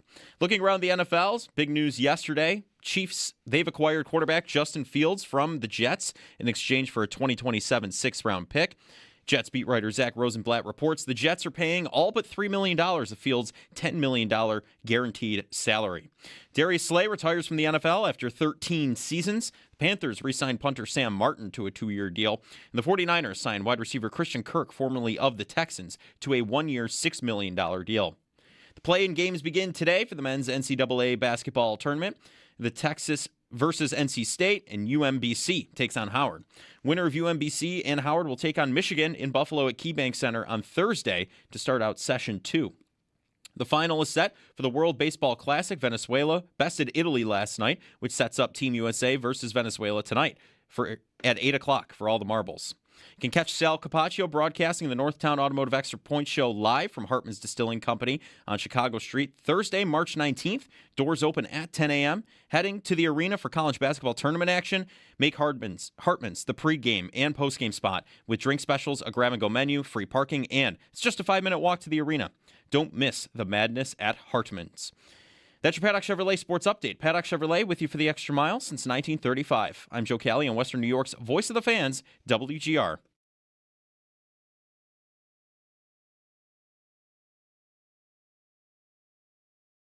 Pete, I think you accurately said this is a historic period for sports in downtown Buffalo. Since Matt brought it up, history will also be judging the size of the Buffaloes outside the stadium. Can we get any insight on that?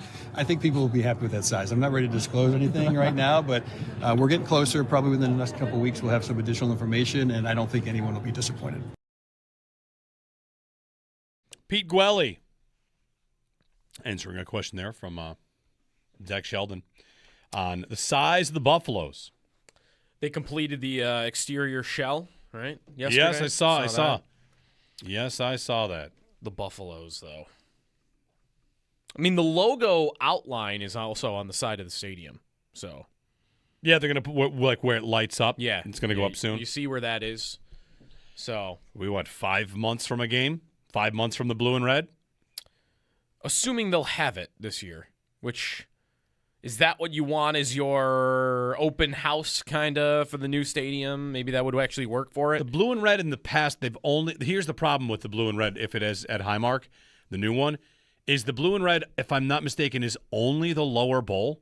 No, it's been upper deck too. Okay. I think 3 years ago maybe I sat in the upper deck. Okay. I've been up there. But it's not 70,000. It's not full. No, it's not full. Okay. That also has been available, I think, to everybody, hasn't it? Would you want to make it just for season ticket holders the first go around?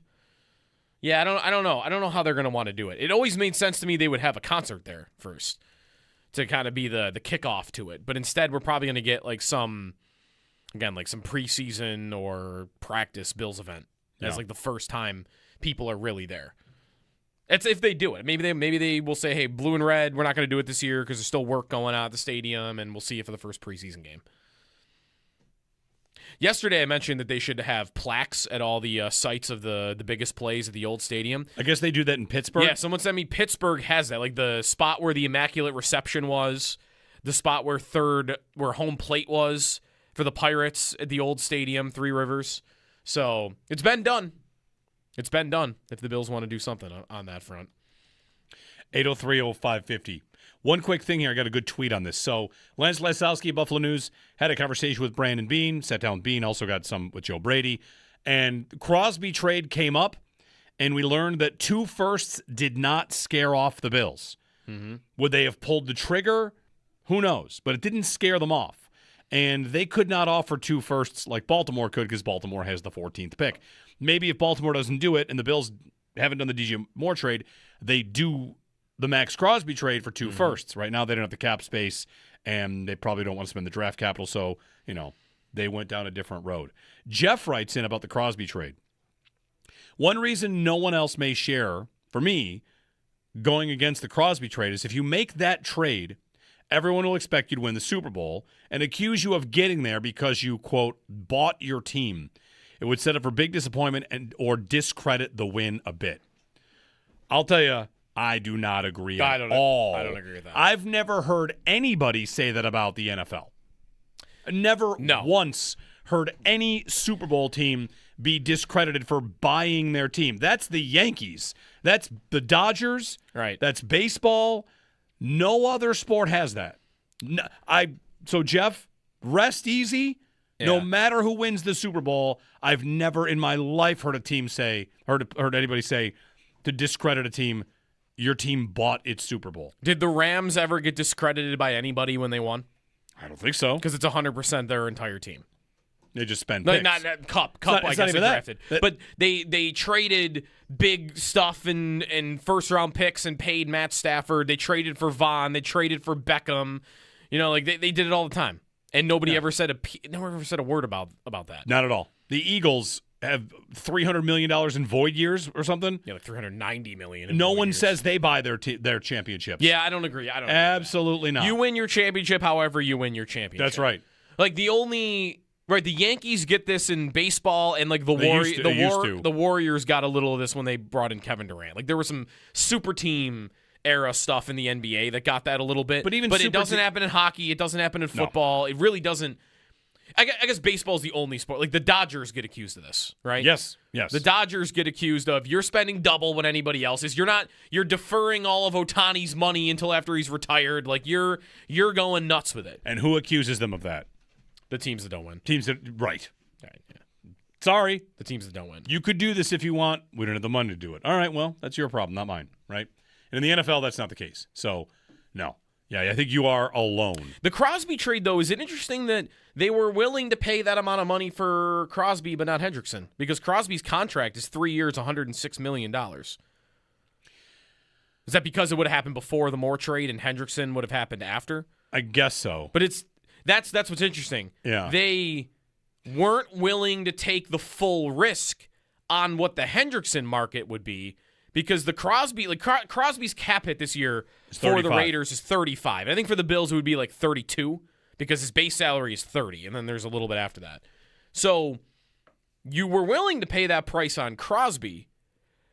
Were you also willing on Hendrickson, but the timing didn't work out because you had to make a call on DJ Moore before you got to the Hendrickson market, and you didn't want to put that off? Yeah. Because just money for money, maybe they think Crosby is that much better of a player than Hendrickson. I mean, I don't agree with that, but maybe that was their standpoint. He's a better run defender.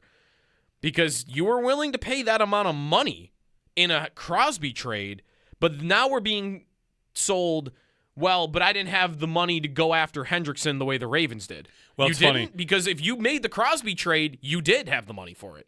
Right. So when did you have the money and when didn't you? If I may, you've seen my free agency reaction flow chart, right? Yeah. I mean, the Bills GM's kind of doing that. Hendrickson was one of the Bills' targets. He's going to have to take less for it to work. Right. In the end, he chose $120 million with the Ravens, 60 guaranteed. So, like, Hendrickson, Bills, what do you think? Not for that money. But he went somewhere else. But again, we would have done it. But the evidence shows if you were in the Crosby sweepstakes, yeah, you had the money and were willing to pay it dollar-wise for that position until you traded for more. Yeah. Then that's probably gone. The idea of paying 32, whatever it is, $1 million for your edge rusher. He says to Lance, sometimes myself or a coach will call a player and say, hey, I know you might get more elsewhere, but come here. With Trey, we were definitely interested. He's a good player, but yes, you're right. It was going to be hard to fit unless he took less than he got. Mm-hmm. Calling another player and saying, like, I know you can get more, but come here instead. Like, I don't know how often that works for anybody, right? Like, guys go where they're going to get paid. There are a lot of teams that players think they have a chance to win with. This is Boye Mafe, right? He signed with the Bengals, and or no, it wasn't him that said this. It was Jonathan Allen, defensive lineman. Like, he thinks he can win a Super Bowl. He's playing with Joe Burrow. Mm-hmm. I know they didn't make the playoffs, but Joe Burrow's been to a Super Bowl. So how many teams could your GM call and say, you want a chance to win? Come here. Like, the Bills are definitely one of them. Mm-hmm. There's probably 12 teams that could easily say that. Come here and win. We need you to get this thing over the line. Bills, let's do it. Bills, Patriots, Ravens, Bengals, I guess. Bengals. Chiefs, Chargers. Can the Broncos say it? They were the 1 seed. Yeah. Okay. They could try. They were in the AFC Championship. Yeah. And they lost with the backup quarterback by 3. Mm-hmm. So, in the NFC, Rams, Seahawks, Niners, can all say it. Yep. Eagles. Bears, Packers. You could say it. Could the Lions say it? Yeah, like a lot of teams. A lot of teams could say it. I mean, there might be different levels of it, but everybody, there's a lot of teams that could sell it.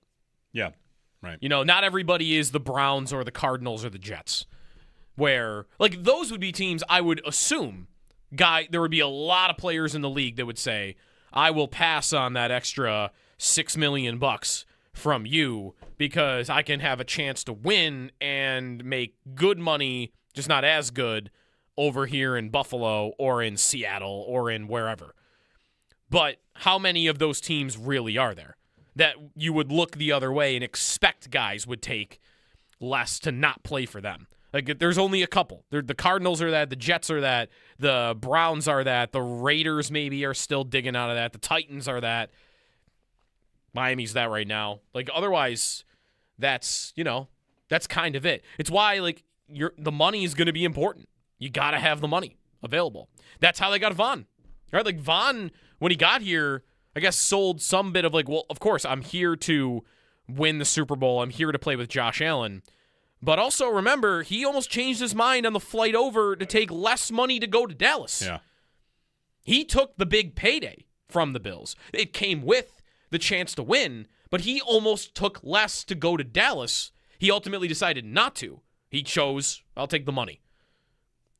That's what I think most guys are going to do. So if you want to be in that ball game for those players, you got to have the flexibility to bid, and the Bills don't. They often don't. And somehow teams like the Ravens and the Eagles and these teams are always constantly living where they've got cap space to do it. 8030550. 14 degrees. Brutal. Is it getting colder? Wasn't it like 17 when we got here this morning? It feels like -8. It's windy. Severe conditions. It's not even that cloudy. The sun's like peeking out a little bit. It can't be that cloudy if it's windy. Is that right? What? It can't be super cloudy and really windy. It can be cloudy and windy. Doesn't the wind blow the clouds away? Well, but if there are more clouds coming in behind it. Well, eventually they're going to keep moving. Aren't hurricanes giant clouds, basically? True. Because in that... But I mean, that's not windy. That's a storm. Tornado. It's about as windy as it gets. Wind is wind.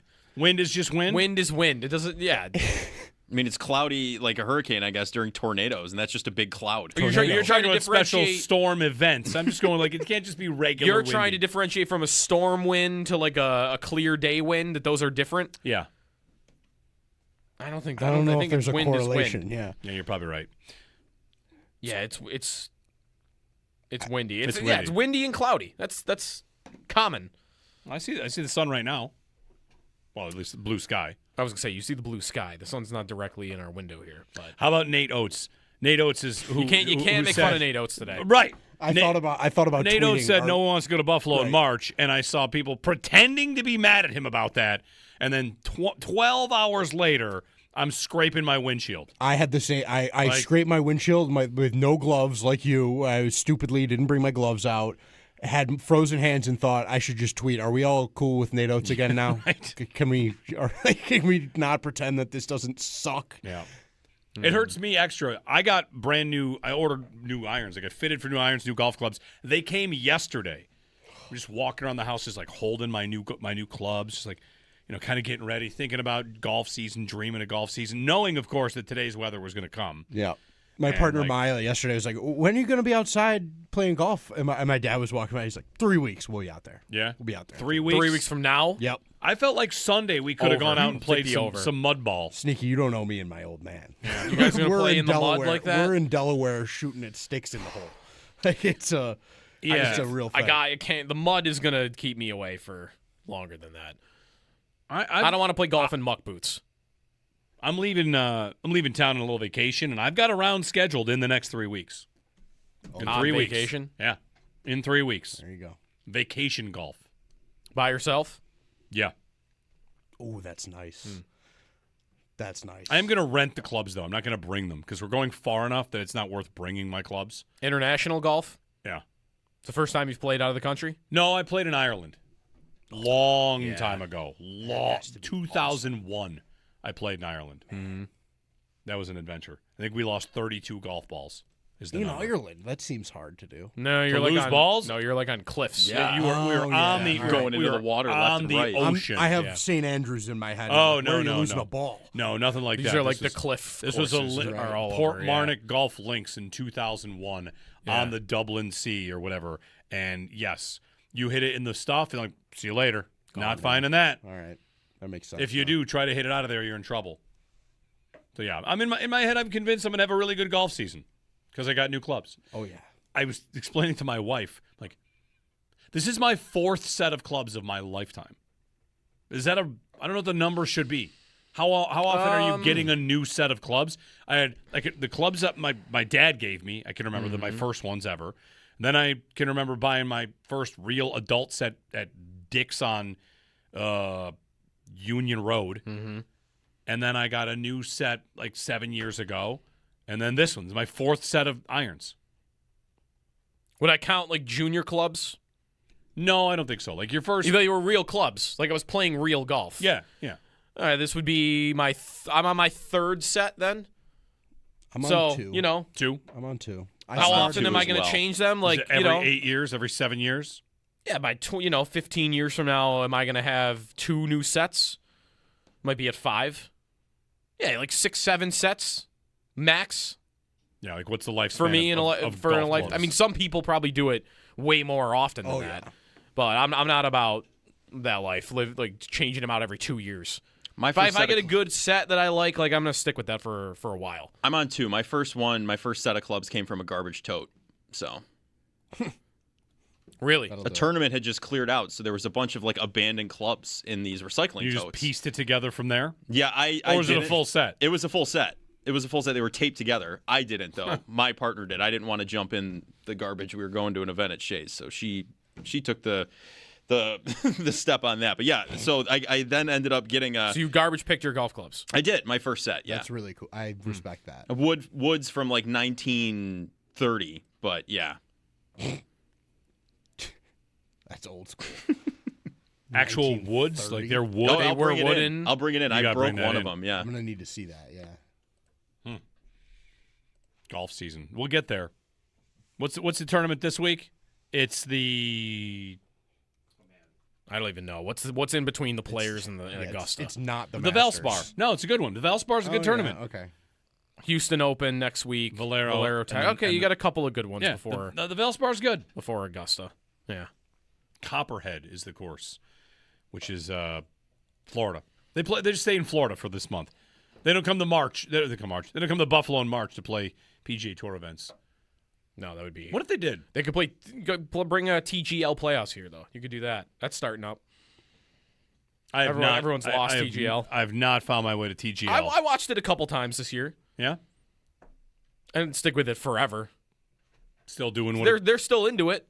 The guys they're playing are still into it. Yeah. Fleetwood hold out on one of the times I was watching earlier in the year, and everybody was going crazy. I saw there was a highlight where a guy needed a hole-in-one to force a playoff and got a hole-in-one. I saw that and wondered if that was fake. Did they just? Is there a guy they just dial it up? back in the control room and it's like, can you mess with this a little bit and make this go in the hole somehow? Can you program this to go in no matter what the swing is? Cheating allegations at TGL could be possible. Is it cheating or is it just doctoring the playing field? Just dial up a little. Let's make this one go. Depends who's asking the guy to dial it up. Fair. Is Tiger asking them to dial it up for his team? Then it's cheating. Absolutely. Yeah. 803-0550 our phone number and 1-888-550-2550. The best remaining free agents. Pro Football Focus has this list. You ready? Okay.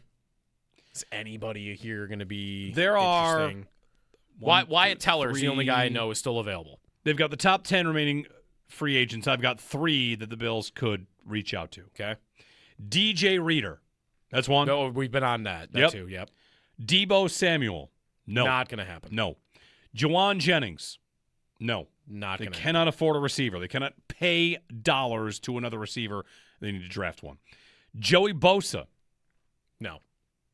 Not ruling it out. I'm still not ruling out Von Miller, who's not on this list. I can't fathom Bosa being back here.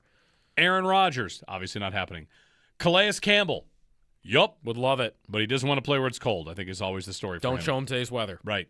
Kirk Cousins. Nope. Nope. Najee Harris. Nope. No, thank you. Jadeveon Clowney. Maybe. Okay.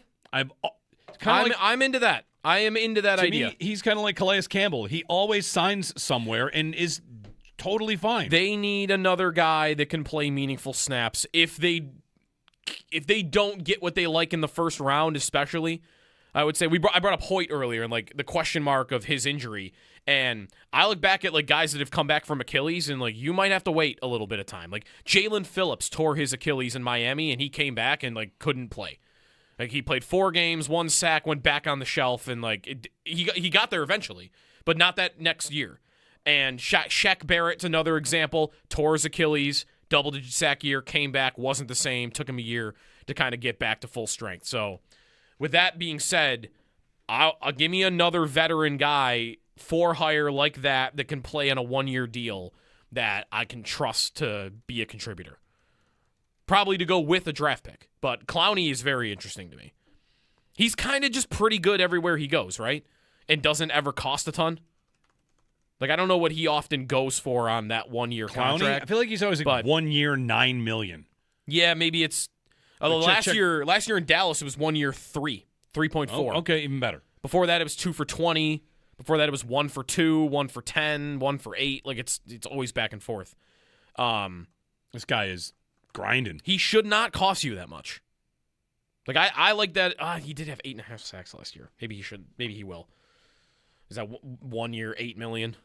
I mean, can they afford that? For Bradley Chubb, it was 3 years, 52. 4 years, 54. 3 years, 43. I'm into the Clowney idea. Yeah, 33. Yeah, I'm into that. Other free agent names? Any other offensive linemen? Maybe that's kind of it.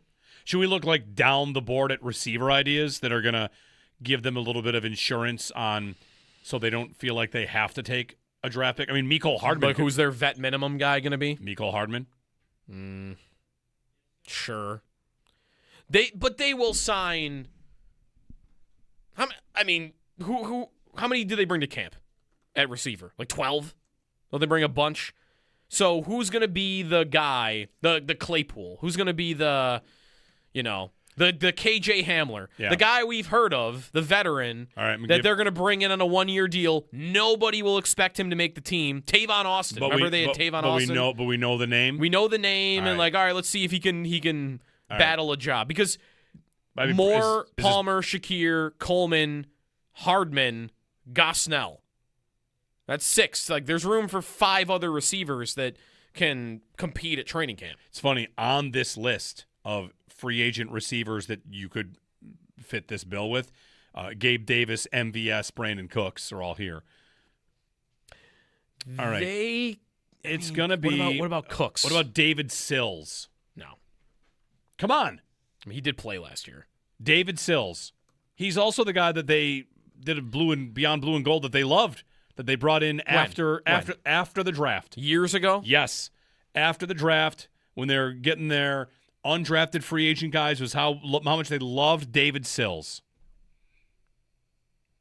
I'm not it. As cheap as it gets, David Sills. Okay. I mean, Cooks is more interesting to me than Sills is. Well, of course. Like I'm just looking for Sky Moore. You want that? Sterling Shepard?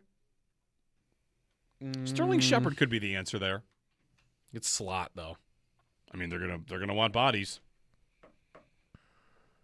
Anyway. Well, to be fair, if my theory about Coleman is right and he's not here, they need a backup slot, don't they? Who's the guy that's who plays directly behind Shakir? Okay, in that case, maybe that would be your. It's gonna be David Sills. Maybe that would be the spot. Tyler Lockett. Hunter Renfrow. No, these are just names on the list. No, the rule is usually it's a former second-round pick you've heard of and it didn't go well. That's usually how it goes. That is, they had a lot of those guys, second-round picks. Yeah. Well, that would be Sky Moore. Yes. They're going to sign Sky Moore, aren't they? He's a returner, too, isn't he? And gadgety kind of guy. Oh, they're going to sign Sky Moore. All right, nobody freak out when they sign Sky Moore. It's not going to matter. They can't sign anybody of any significant dollars at the position. They really can't because of Palmer. 803-0550. We got the DJ Moore numbers. He was restructured, saving the Bills $17 million. We fully expect them to do that again next year. They're going to restructure DJ Moore again next year because they're going to have to. So anyway, 803-0550 to join us here on WGR.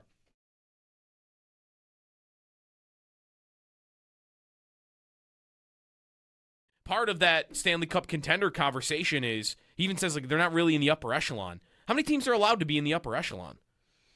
Because there aren't that many. Colorado and Carolina. Colorado might be on an echelon of their own. Sure. But hey, Stinky Joe like DiBiase here for Tampa, Awaken and 180 about 8 weeks Carolina? ago around Carolina the new year. is always doing this in the regular season and then losing in the playoffs. Exactly. Before the conference final. That's that's the thing. I'm looking at the top 5 in the league right now. It's the Colorado Avalanche, the Dallas Stars, the Carolina Hurricanes, the Buffalo Sabres, and the Minnesota Wild.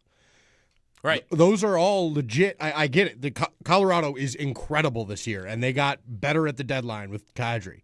That is a good team. Dallas is legit. Carolina's good, but take a peek in net for them. That's a concern. Bussy's their guy, and they got him on waivers this year. He's never played in the league. And there's a lot. Minnesota has always had their issues. I think they're a really good team, really deep. They got a lot better at the deadline. But why are they not in the upper echelon? What, do they lack talent? I don't think they lack talent. They've got a superstar defenseman, a superstar forward, and a whole lot more up front to go with it, and a top 4 D-core that can go with anybody. And you want to talk about goaltending, we'll talk about goaltending, but all the other teams have a question mark there too. Yeah. So I agree. There are a lot of teams. It's only because they're new. That's it. Right. They're sure. fresh on the scene. And, like, Carolina, like, I'm with you. Like, I don't believe that Carolina has to be that much more likely to reach the finals. Carolina is like the Bills. They have been here over and over and over and continue to hit their head on the ceiling, and there would be some belief of, well, eventually you're going to break that door down. They have, since Rod Brindamore has been their head coach, they've been swept in the conference finals. They lost in 5 in round 1, 5 in round 2, 7 in round 2, swept in the conference finals again, 6 games in round 2, and then got beat in the conference finals in 5.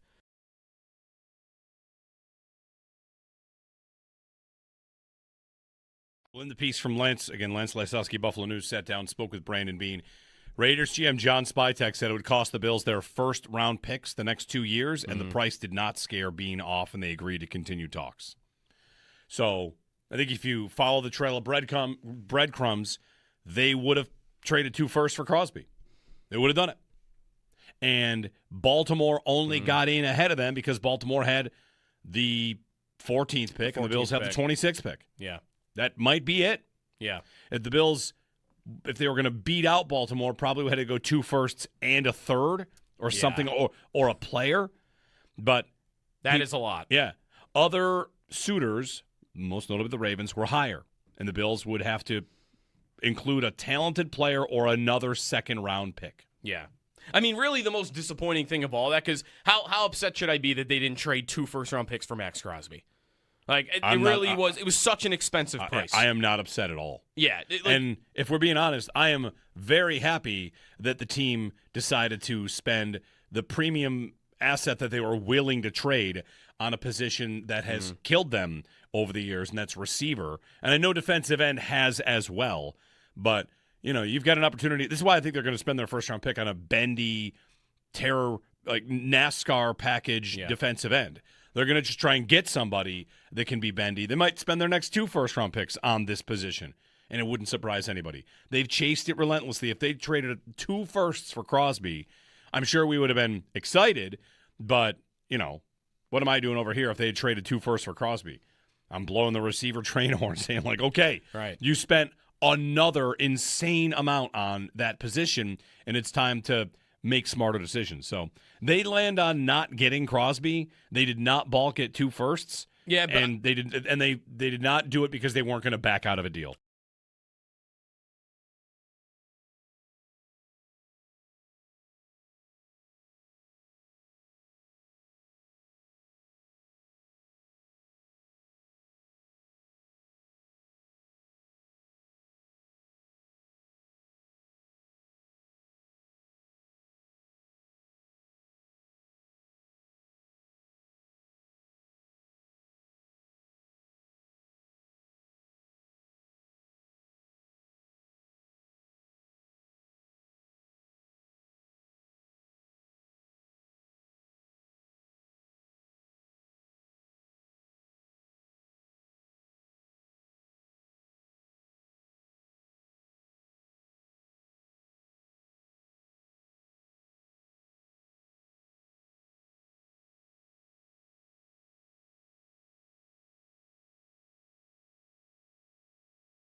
Get to Sabres head coach Lindy Ruff, who's up early with us out in Las Vegas. Lindy, thank you for getting up and squeezing in here. Hope it's not too early for you there.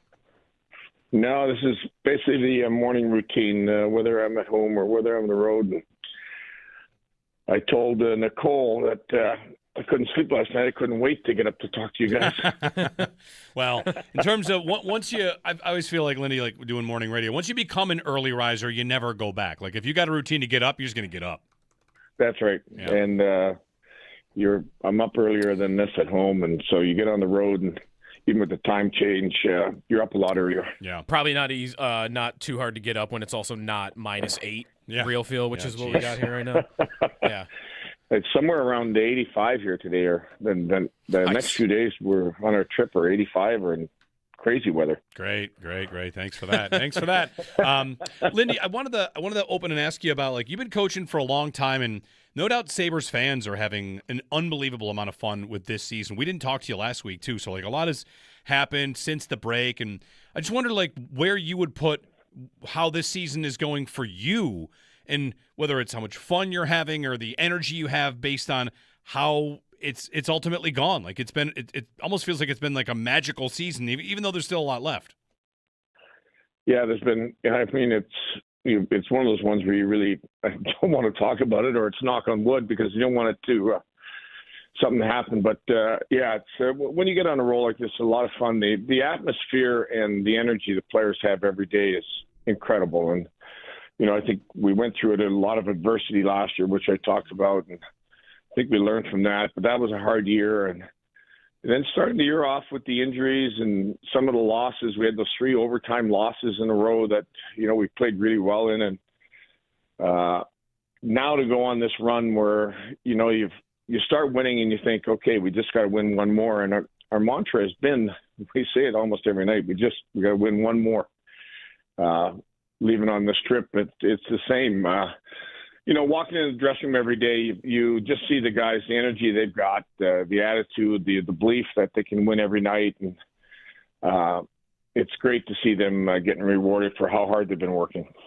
Is there a noticeable difference too in how they react to just having the crowd be what it was? I mean, I don't really think it was ever a question of whether the fans would come back. Like it was, if the season starts going well and the team looks good, they will return and the atmosphere will be what it's been. But for a lot of these players, I mean, that's kind of the first time they might be experiencing it. Yeah, for sure. And I've heard players talking about it post game. I've heard them talking about it the next day, and saying they've never experienced a crowd like this, and it's great to see it. I told them if you put in the effort and you get the wins, the people will be there, and you will see how loud this building will be, and you hopefully will see at some point how loud it can be outside the building too at the same time. Lindy, we have not talked to you since, I just want to call it the Tampa game. I was at that game. It's instantly like a top 5 game I've ever seen in that building, and wonder what you think about not only how that game went, but there was talk of making sure there was not any sort of like emotional letdown after such a big game, and of course, like followed up with another win against the Sharks, a win against the Leafs, a close game against the Caps. Like it doesn't seem like, even though for someone like me or someone at the game stands out, it does feel like you guys were able to turn the page somewhat quickly and kind of just like get right back to work. Yeah, I thought we did a great job with it because that game did take a lot out of us. I mean, if you look at the physicality in the game, the energy that we had, I thought it probably, I think everybody's looking at all the fights and the physicality that happened in the game. But I looked at how hard we skated, and then even when we did get down, I just believe we were creating good opportunities that we would have a chance to get back in the game. And all of a sudden we get one, then we get the next one, and you're thinking get a point out of the game, and then we get a great power play goal to win the game. But just walking in the dressing room after the game was, it was great to see the guys. You could see some were tired, some were drained, but they were awful excited. The building for me was electric. It brought back a lot of good memories of, a lot of big wins, whether it was playoff wins or, wins in the stretch earlier in that 05, 06, 06, 07 type of era. Lindy Ruff joining us on the Western Hotline. Lindy, how much of what you're doing now is you want to ice the best lineup to win and, lock up a playoff spot and you contend for the division, but do you have a little period here where you scout best combinations, best lineups? You have a handful of new players to kind of mix in, Carrick, Pearson, Shen, and Stanley. And does it kind of reopen an exploratory period at all when it comes to the lineup?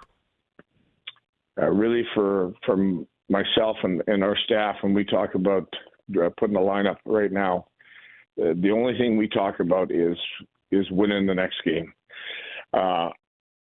What is the best lineup? That's usually the first line. What is the best lineup that's going to help us win tonight? That might be a certain pair. What does the other team bring? But it is right now all about locking up a spot. You can see how incredibly tight the East still is from, like first to ninth place. There's 9 points. There's a heck of a battle going on here in the East. And for myself and the staff, it's only about the next game and making sure we win the next game. You're not in a spot yet, so obviously there's still that to lock up, Lindy. But what is the value to you of winning the division? You're in first. You have a little bit of a lead here. Beyond even just like you get a banner in the arena. Like for the playoffs for you, is it just get a spot, get in, and you play who you play, or do you see a value in if you can come away with the top spot, that's an advantage? I'm really still at the point of it. I haven't even focused one minute on whether we get the top spot. You guys may think this is strange, but it really is about trying to improve our game, keep improving areas of our game, and move on to that next game. Our whole focus right now is Vegas. There hasn't been any talk about whether we finished where we finished in the division. It's about making sure we're in the playoffs. Lindy Ruff with us on the Western Hotline. Lindy, you got a lot of guys that are options for that third pair. Two of them are new, Logan Stanley and Luke Shen. How have you felt about how they've fit in so far, and how different is what they're doing now versus what they would have been doing in Winnipeg? Just knowing that your defensemen are active and jump up in plays, is it similar at all, or are they in a bit of an adjustment period? Yeah, I think anytime a player comes into a new dressing room, a new team, there's an adjustment to how we play. I see that adjustment going on. I think that you have a period of time where you go, okay, well, that's something that we don't do here. We'll actually have some video this morning for the team, and we'll talk about some of the plays in the Toronto game, especially with our new guys, that this is how we like to play, and this is a play that we really don't want to make. But I think anytime, the players you mentioned come in, I think they come from a system or a style of play that they have to get used to. Now they got to walk into a new dressing room and new staff and figure out, well, what do they really want? How are we playing these line rushes against? What are our breakouts going to look like? And that is an adjustment. I think there's a period of break-in where you kind of go, wow, that's a big mistake, but, he's new. And those guys got to get past that. And then as a staff, again, you get to a point where you're just going to address the guys that are playing the best. Sabres head coach Lindy Ruff. They're in Vegas tonight to take on the Golden Knights, start of a trip out west. Lindy, looking at the rest of the lineup, we saw Jack Quinn with a hat trick recently, and it just feels like you're getting a little bit more secondary scoring. Like as this team goes, there are guys that'll bubble up and guys that'll kind of drift away for a little while. McLeod shows up and has a big game. Quinn shows up and has a big game. Does it feel like you've got a lot of depth when it comes to the forward group that you can count on, and it's not really leaning on any one group any more than any night? Yeah, I really think the success that we had really has been the depth. You look at most teams, and most teams will take their best defensive pair, and especially when we're on the road, they'll match that up against, our top line with Thompson and Tuck, and whether it's Krebs or Benson, whoever that is. And so, they've got a tough task every night. The secondary part is what we need. You mentioned Jack Quinn. Like, on a nightly basis, Jack has been getting 1 to 2 grade A scoring chances that just hadn't been going in. We had been saying inside the coach's room that at one point these are going to start going in. And when they do start going in, he's going to get on a roll. He had the hat trick. He had the power play goal the other night. He would have had an empty netter inside the game too if I hate to mention this, but he fell over backwards on the 2-on-1 with McLeod. So, you look at that line has created a lot of great opportunities, and he's had a lot of great opportunities, and we just felt a matter of time before they start going in with the shot that he has. The pass, by the way, to him on the power play from Oslin. I know you've talked a lot about how impressive he's been in his rookie year, Lindy, but I think he's starting to put some things, in the highlight reel and just on a night-to-night basis that have Sabre fans pretty excited, not just about him now, but maybe long-term too. For sure. I've said that he sees the ice as good as anybody. He makes the right play, over 90% of the time. He finds, even under duress, he can find his outlet. He can find out his breakout play. He's really put together a season, and he is a guy that I can trust in any situation. I can end of periods, end of game. I have no problem having him out there because he knows what he's doing. He knows where he's going, and he's got a great stick. So I'm not surprised when I saw a pass like that to Jack Quinn. He's made a lot of really good plays. I think we can go way back to early in the year, the trip we went out west when him and Rosine played together, and I think Quinn was with him on that line. And we saw a lot of good plays, and we saw a couple of goals in one game. And I think that was kind of the message that it, sent to all of us watching. I can make plays, and I'm going to hang on the pucks, and I can find guys. He's turning into a real good player for us. The Tampa game, was there maybe a moment like that for you to kind of give him that confidence? I mean, there was a mistake earlier in that game with getting it out of his own end, and you kept going back to him, and he's out there to make that play to draw a penalty in the third period. I mean, a rookie like that, you get a mistake. I mean, I'm sure it's happened a ton of times in league history where, a guy like that gets benched in a situation. Yeah, I think that it's a great question. I've watched that play, over a few times, and it wasn't. I want to give the Tampa guy a lot of credit for how hard he tracked. It wasn't that he tried to pass through somebody or make a real bad play. He got caught from behind, a little bit flat-footed, and him one more second, that puck is going to be out of the zone. But at the same time, I'm giving Tampa player, kudos for what he did. It wasn't one of those ones where you make a real bad pass and you pass it to him, you get scored against. It was a play where he got surprised by the effort from behind, and I think that you give him a few more games, if you give him a little more time in this league, he'll understand that part of it.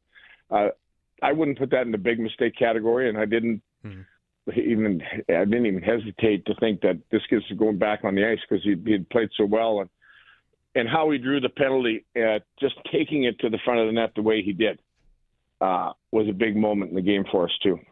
Lindy Ruff, quick on the injuries. Matthias Samuelsson, what's the story on him? He had a better day yesterday.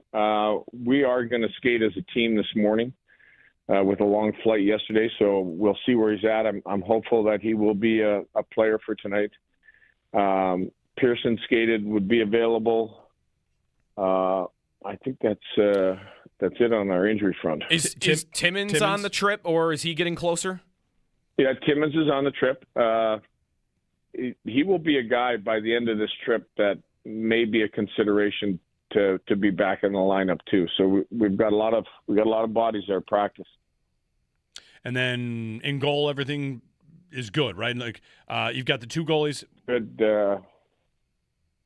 Right, that's it. Yeah, nothing else.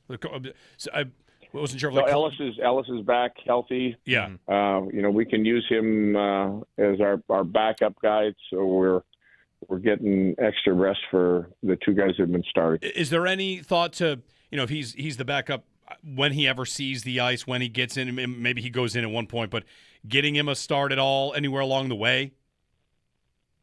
Definitely for the way he's played, a definite possibility.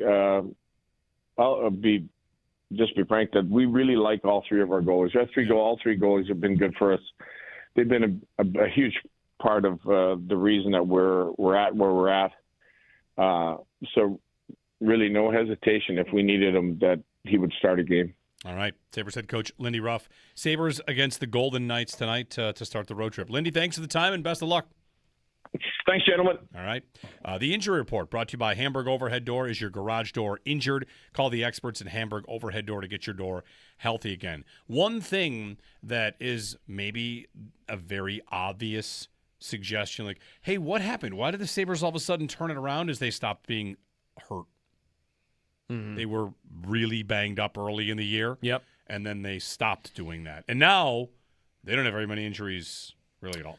Like Timmins back and Samuelson has stayed healthy for the most part. He could be like knock on all of the wood. I mean, their most important guys, especially all of the wood, but been, they've been managed to stay healthy. So tonight, Sabres in Vegas, 85 degrees. He had to say it. I see 88. By the way, what I wouldn't give to go somewhere where it's 85 degrees right now. We could probably get there by the game. Just buy a flight. Yeah. Extendo Sports, then the Northtown Automotive Extra Point Show coming up here on WGR. Part of that Stanley Cup contender conversation is he even says like they're not really in the upper echelon. How many teams are allowed to be in the upper echelon? Because there aren't that many. Colorado and Carolina. Colorado might be on an echelon of their own. Sure. But, right, like Carolina, Tampa, and Dallas. What's Carolina? Carolina is always doing this in the regular season and then losing in the playoffs. Exactly. Before the conference final. That's that's the thing. Like I'm looking at the top 5 in the league right now. It's the Colorado Avalanche, the Dallas Stars, the Carolina Hurricanes, the Buffalo Sabres, and the Minnesota Wild. Right. Those are all legit. I get it. The Colorado is incredible this year, and they got better at the deadline with Kadri. That is a good team. Dallas is legit. Carolina's good, but take a peek in net for them. That's a concern. Bussy's their guy, and they got him on waivers this year. He's never played in the league. And there's a lot. Minnesota has always had their issues. I think they're a really good team, really deep. They got a lot better at the deadline. But why are they not in the upper echelon? What, do they lack talent? I don't think they lack talent. They've got a superstar defenseman, a superstar forward, and a whole lot more up front to go with it, and a top 4 D-core that can go with anybody. And you want to talk about goaltending, we'll talk about goaltending, but all the other teams have a question mark there too. Yeah. So I agree. There are a lot of teams. It's only because they're new. That's it. Right. They're sure. fresh on the scene. And, like, Carolina, like, I'm with you. Like, I don't believe that Carolina has to be that much more likely to reach the finals. Carolina is like the Bills. They have been here over and over and over and continue to hit their head on the ceiling, and there would be some belief of, well, eventually you're going to break that door down. They have, since Rod Brindamore has been their head coach, they've been swept in the conference finals. They lost in 5 in round 1, 5 in round 2, 7 in round 2, swept in the conference finals again, 6 games in round 2, and then got beat in the conference finals in 5.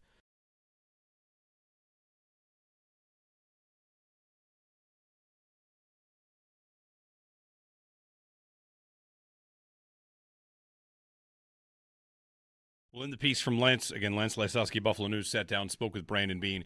Raiders GM John Spytek said it would cost the Bills their first-round picks the next 2 years, and the price did not scare Bean off, and they agreed to continue talks. So I think if you follow the trail of breadcrumbs, they would have traded 2 firsts for Crosby. They would have done it. And Baltimore only got in ahead of them because Baltimore had the 14th pick, and the Bills have the 26th pick. Yeah. That might be it. Yeah. If the Bills, if they were going to beat out Baltimore, probably had to go 2 firsts and a third, or something, or a player. But that is a lot. Yeah. Other suitors, most notably the Ravens, were higher, and the Bills would have to include a talented player or another second-round pick. Yeah. I mean, really the most disappointing thing of all that, because how upset should I be that they didn't trade 2 first-round picks for Max Crosby? Like, it was such an expensive price. I am not upset at all. Yeah. And if we're being honest, I am very happy that the team decided to spend the premium asset that they were willing to trade on a position that has killed them over the years, and that's receiver. And I know defensive end has as well, but you've got an opportunity. This is why I think they're going to spend their first-round pick on a bendy, terror, like NASCAR package defensive end. They're going to just try and get somebody that can be bendy. They might spend their next 2 first-round picks on this position, and it wouldn't surprise anybody. They've chased it relentlessly. If they traded 2 firsts for Crosby, I'm sure we would have been excited, but, what am I doing over here if they had traded 2 firsts for Crosby? I'm blowing the receiver train horn saying, like, okay, right. You spent another insane amount on that position, and it's time to make smarter decisions. So they land on not getting Crosby. They did not balk at 2 firsts. Yeah, but they did not do it because they weren't going to back out of a deal.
I got a crazy NBA stat for you.